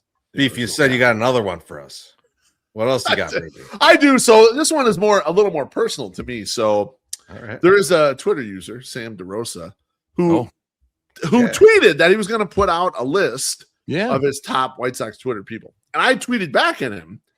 I said, "Hurry up! I got the 108 tourney coming up soon." He did hurry up, and he initially said, I'm going to make a list of 30 people. He went over and above. He made a list of 50 people. Thank God he went past 30. I'm going to pull the list, first part of the list up here. So, I love this list. I beat White Sox Dave. I'm not going to list everyone, but your boy finished. I'm fifth, but I'm the only old head in the top 5. So this is what I was proud of. Like, you got Mike, you got Dylan Barnes, and you got Elijah Evans and shit. You got the young guns are up top, and the old beef off is 5. MSS comes in at 18, ahead of White Sox Dave, ahead of Herb Lawrence. I love to see that. I love to see the 108ers still involved in the crew. We flip to the second 25, and we got Treasy E down there at 35. Jordan Lazowski's making fun of them because they're kind of right next to each other. But a couple things with regards to this list. Number one, I'm proud that we're the youngins still consider us as part of kind of a big part of Sox Twitter. All three of us are in the list very solidly. No one's 49 or 48. We are very solidly kind of in the midst of the list. I was like, okay, that's cool. We're still resonating with the younger crowd because this is the youths. You see the group that's younger kids that are kind of going up to the top, and rightfully so, man. There's a good group. Number two, it legitimately, and I reached out to Sam and told him, it legitimately changed my thoughts on some 108 tourney stuff. And I'm like ripping the brackets up right now. You guys have seen what I thought was like kind of the final version. Yeah. I'm ripping them apart right now. I'm adding probably 8 to 12 people from this list that weren't currently in there because I was thinking my brain maybe isn't in tune with everything that's really going on here. And I appreciate a guy like Sam pushing this out there. And what's good about lists like this is you get cognizant of like who's out here that's really fucking making some noise. And like when I look at the front half of the list, like, yeah, I know about Missy Carroll and I know about Little Tina and I know about White Sox Matt and Ken W.O. or whatever. And I know about Sockside Justin. I've been a big fan of his stuff, like, but it's like interesting to see like Fleeced by Getz. I wasn't even following Fleeced by Getz. And I was like, oh, I got to give a follow. I was like, dude's got 3,000 followers. I'm like, what the fuck am I doing? So it's like, you're starting to get yourself back in on like, what's everyone looking at here? It was a good feeling to see it. And it was also a good feeling to like be included. Now, that wasn't the only thing that happened here. Sam makes a great list. A lot of people are commenting. Chief, I got one question on the list, though. Go for it. Question on the list because Jordan gave me a little some shit. Yeah. How much did it kill him though that B-Son's so far ahead of him? It had to, right? Because he's like the talking head of Sox on 35th, and B-Son is he's like an MSS guy where he's making graphics, he's making art basically. He's up at 22 too. The thing with B-Son though is like B-Son has had so many things he's made that are kind of lasting and people like remember them for a really long time. It's like, bro, sometimes you make a great piece of art, you don't got to say nothing for a while, and everyone kind of fucking remembers it, So it's cool. But the list moved mountains. I was impressed, but not only was I impressed, boys, someone else was impressed. It was this man right here, Justin Ishbia, because he followed like everyone. He followed the list. He followed me. I was like, I thought it was. I was like, I'm praying for his DMs like this. There's not a worse move than following 50 people from White Sox Twitter all at once. Let me tell you something. You want to be the people's owner? That is a great first move of like following everyone. Now, full disclosure, the Justin Ishbia account has followed 108 for a while, like kind of since way back. But to follow individual maniacs on this thing, like that, 108's a safe because the brand, it's kind of established, it has alignment with the team, whatever. I'm following 50 random people that this guy says are cool, and he just kind of jumped in with that, and I love it. I really love it. It's like the guy. My guess is the guy just wants to get the tenor of what's going on. What do you guys all think? Like, in kind of a way in which we've been a conduit to the Sox for years is like, what do they think on the streets? Justin wants to dip his toe in there and find out what the fuck is going on. Love it, man. Love it. I can't wait to get the late night DM of him telling me how much he enjoyed my Brandy Taylor update. And he was like, thank you for like letting us know what Brandy is doing these days. And holy shit, When he reaches out and says, when's the next JMac update? That's that's when he's one of us. So I feel like it's going to go the exact opposite direction. He's going to open up his DMs one day and just see this. It's like Jorge returns. Hey man, spend more money. I had to wait in line for the bathroom for way too long, dude. Put some more bathrooms down here, Justin. Come on, man. My God. Oh man. But yeah, I mean, I couldn't believe that he was following people. I was like, this is gonna be interesting to see what he sees. Like it's cool. There's a lot. There's a lot going on. There is a lot. But it's good timing though. He's following all these people right in time for the 108 tourney. So he's gonna get flooded. His timeline's gonna get flooded with some 108 tourneys. So that should be stuff. That should be fun. And if he wants to sponsor it, let me know. Send me a DM and we can get you right on board. I'll cut you some ads and we're good to go. Easy 5-figure sponsorship. It's easy. 5. Yeah, I was going to say, let's shoot high. I was trying to be, chill, whatever, it's fine. Or at least let's refi our loans at a very nice and favorable rate. Can we do that? If he starts endorsing people in attorney, that would. Oh man, that'd be incredible. Gene Paul says, "Is he an attorney?" No, he's not an attorney. No. I would love if Ishbia was like, man, I really miss the days of Peyton and Alley White Sox ripping bong hits in their garage. Those are the good old days of 108 Tourney. Their dad's walking in, like, what are you doing? They're like, it's the fucking 108 Tourney, Dad. We'll never get that back. That was a moment in time. Those are good times. So. Holy shit, this girl's smoking weed. Incredible amounts, though. Yeah, like it was.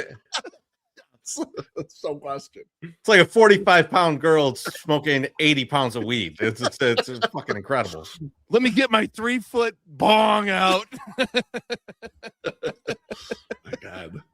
The only other thing I had on Local Look was that I saw this tour coming to Louisville. Shit. It's the same weekend as Riot Fest. Man, I'm worried about Riot Fest. They better. That's some a of these great bands. Lineup, man. Some of these bands better be popping over. And like they play down in Louisville on Thursday. Come on, Friday, Saturday, Sunday, or something to Riot Fest, because they took up all the bands. Like every band on earth is playing this festival. Oh, God. I'm playing trios down there. When I saw it, it looked fake because it was just like a list of all the bands. How could this be real? But I was thinking, I was like, we just need a subset of that to get over to Riot Fest, and if all those bands are that close, they're moving. It could be a very my age appropriate your Riot Fest if they do it right. Treasy, you're going to be real excited about this because there is no Chicago date listed for the Social Distortion new tour, so they're probably going to be at Riot Fest. Guess who's touring with Social Distortion? Who's that? Your favorite Australian band ever, the Chats. Oh my God! I thought you were going to tell me The Living End, which I was going to be very excited about, and you gave me the goddamn Chats. Oh my God! I can't wait to go to Riot Fest with you to watch the Chats and be like, "We're on Smoko." You're gonna love it. If they play Riot Fest, if Social D and the Chats are at Riot Fest, MSS, we're going. Okay, it's 100% in. It's happening. Beef won't go. Beef. No, I'm not going to that. But Treasy, I noticed on this list. On the Sunday night, the headliners Tool, and you've heard Tool is rumored to be playing the Sphere. We're going. That'd be my first time going because I would go for that 100%. Although Metallica, I mean, like a Halloween show with Metallica at the Sphere sounds like that's what Jackie Treehorn maybe the greatest fucking thing ever. So. Man, we've never seen him either. I've never seen Metallica. I've never seen him either. Never seen Metallica live. Yeah, I got to see him. Yeah, that's a good point. I've told this to people. It blows their mind. But like you got to remember, like there's a period when Metallica was making Load and Reload. That's when I was at a lot of concerts. So they got huge, like a little bit before we were going to go to a lot of shit, and then all that stuff happens. Like, oh man, their great albums are a little earlier on than they got the haircuts. They made Load, Reload, Saint Anger, like pierce their nose. Yeah, it's tough, trying to be. But now they just play all the old shit, and like, I want to go to that. I was just watching Les Claypool talk about his audition with them and how he didn't know that the beginning of For Whom the Bell Tolls was on bass. So they were like, let's play For Whom the Bell Tolls, and he was just sitting there waiting for someone to start it.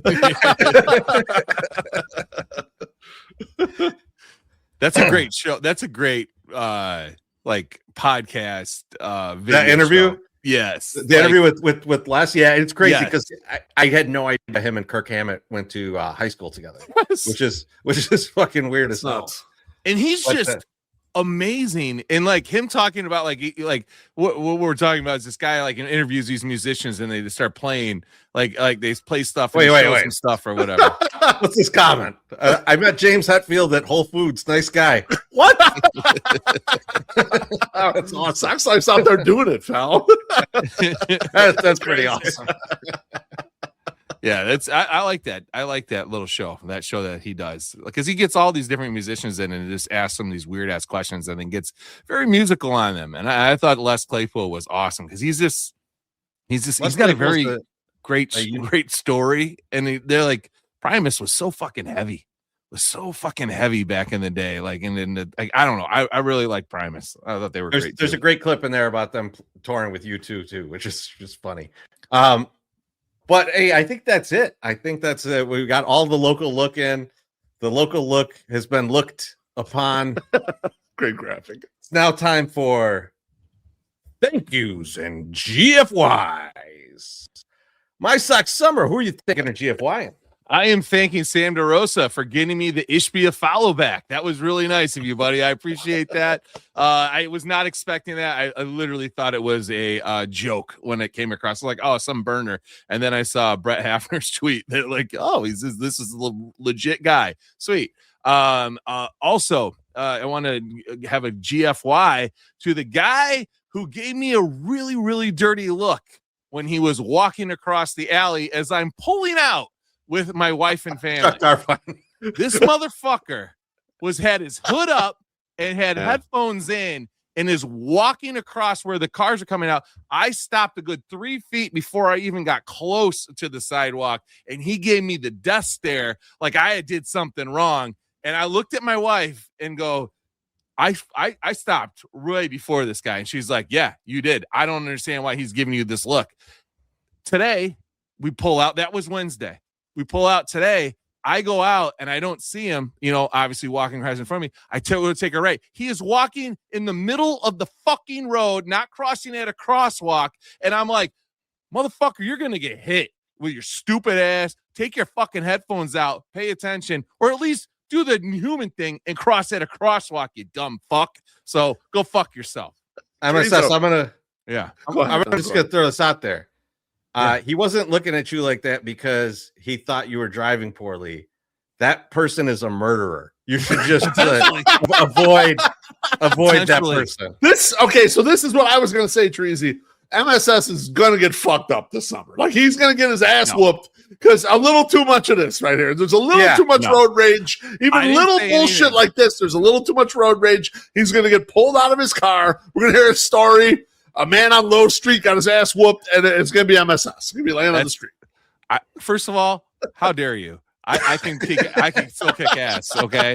Like, I believe it. I'm okay. I don't know if I want to fight this guy because he does look crazy. So I don't want to necessarily fight him. But also know that the MSS is trying to keep everything more inside and not yelling and not making dramatic things or whatever, because he has listened to you guys say, hey, this is how you get shot. So I don't do that as much anymore. You're just venting right here. Sometimes I will. Yes, this is my vent. But also sometimes I will stare down people when they've been on their phone and driving way too slow. It's okay to do that. Give them a little look. Let them know. I do a lot of stare downs. Yeah, do a lot of stare downs. So yeah. But thank you. Beef, who are you thinking are GFYing? I got to give a big old fucking GFY to Grubhub. And let me just roll a log on the fire for you. A couple years ago, Jesus Christ, my company, I work for a great company. I've told my boss before, you'll have to fire me to get me the fuck out of here. But my company wanted people to come in the office a little more often. Obviously we're easing into it. Everyone was easing into it after the pandemic. And one of the carrots they gave to the group, it's like, okay, well, we're going to mandate you come in more. We're going to give you a Grubhub credit. You can order lunch every day. That's a really nice thing. And it's worth quite a bit of money. Except when nearly every day you are chasing down your Grubhub delivery all over the place, okay? My company, the building we are in, they have a food hub in the lobby. So you put in your description, leave it in the food hub. Does that happen? Sometimes. Sometimes I order from a place that I won't name them, but they're called Jersey Mike's. And they will leave the goddamn sandwich in the back hallway onto some random table. I don't know where. I go to the food hub, it's not there. I walk around, it's like, oh, my food's right here on the couch. Oh yeah, I should have known it was here. Like, a random person could have ate it. I order food sometimes. Portillo's is the worst. Portillo's they'd put the thing in the food hub, it'd be the wrong order. I'd order a salad, they'd give me 2 Polishes and all kinds of bullshit. Like, they know what you want. Shit. I'm not eating all that. I will fall asleep at my desk if I eat all that shit. I'm not eating that shit. Sometimes you order from Grubhub, they'll snap a picture, which doesn't take a picture really of anything. It's just like a picture of the ceiling, and you go down to pick it up. They stole it. It doesn't matter. It's not there. You got to reorder it. The other day, I ordered from Pompeii, and I love Pompeii. and great salads at Pompeii. So that's what I generally order. So like 4 times in a row, they ordered they delivered perfectly fine, no problem. I get down there to the food hub. They had taken a picture of what little hole is in. Great. I go down to hole number 7, go down there, and I go to look at it. It's definitely not my order. And then the delivery guy comes in and grabs it and leaves. And I say, hey, you got my salad? He's like, he didn't speak English. He's like, no. And he keeps moving. I'm like, well, I got no salad and I got no wrong order. I got to fucking cancel this order and order again. You're fucked. 2 years of Grubhub. Grubhub is a piece of shit outfit, and they fuck the order up so many times. Now, what's good about them is that they will refund or resend the order, no problems. There's no hassles with that part. So I'll give them credit. They do eat it when these weird things happening. But these weird things happen way too often. And like, Tracy, you're a C-suite guy. I'm like a high middle management guy. I don't have an hour to waste chasing my goddamn lunch around Earth to try to get back in the office and do work. They should just give me the cash because it's a waste of everyone's time, me chasing around these Grubhub orders. So fuck Grubhub all the way up there. Right up the ass. I've had this happen. I've had this happen to me. This was back when I lived in Pilsen, but like we ordered dinner. I forget what place we ordered from. It was like that Nando's. It was like the yeah. And they fucking brought me. We ordered like 2 things. They brought me this fucking gigantic bag of shit, and like none of it was anywhere near what. Like I should have just kept it all. Yeah. I just found in there what I wanted, but the fucking name wasn't even close to my name. It was just like the guy showed up and just grabbed whatever fucking bag he saw first and was like, "I'm delivering this. I need to get out of here. I'm in a hurry." And like, so the guy's handing me the bag, and I'm like, "This doesn't look right." And like, look at the fucking thing, and it's like someone completely different name. I was like, "This is not me." And he's like, "Do you want it?" I was like, "No." Oh, I don't even want I ordered some specific shit. I don't want someone else's shit, okay? I want the shit I ordered. What are you kidding me? Come on now. Like, I can't, fucking ridiculous. I cannot fault businesses for saying like it's more efficient to order this way. But you know what? When you knew your pizza guy was coming with your pizza, it was safe. I'll tip more. I'll pay more. I want the right shit to show up. That's all I want. I just want peace when all this shit's happening. I don't want to chase my lunch around for 90 fucking minutes for no reason. I don't want to do it. The only one I won't put it on when you're talking about all this is Grubhub. I won't put it on the Portillo's one. The Portillo's is their fault. Because it's that fucking weird ghost kitchen one on like Whacker. That's where that comes from. And that place never gets anything fucking right. And I've had a fucking guy show up there and he like calls me. He's like, "They're out of beef." I was like, "It's Portillo's." No, my heart attack would be incoming if they actually delivered the right lunch. But since I chase it around for an hour, I get a lot of cardio. I'm fine. Not that fat. All right, I just got a quick thank you to our guy Danny Miller for having me on Future Stocks last night at Hot Takes and Heaters. Oh, we got another drink. Let's get this drink before we go. And Yump says, "Maybe your boss heard you are a healthy 270 and told Grubhub to make your ass run down orders instead of feeding you." Fuck you, Yump. How about that? You bastard. Cheers, Yump. And on that. In the city of Chicago, back in the day, there was a ball player. They called him Jizz. They said playing for the White Sox, he had a certain flair. He hit 69 home runs, man, that ain't fair. He swung that bat like a wild tornado storm. Every time he stepped up, he smashed it. It was the norm. The ladies in the stands, they couldn't help but stare. The legend of Alejandro Jizz spreading everywhere.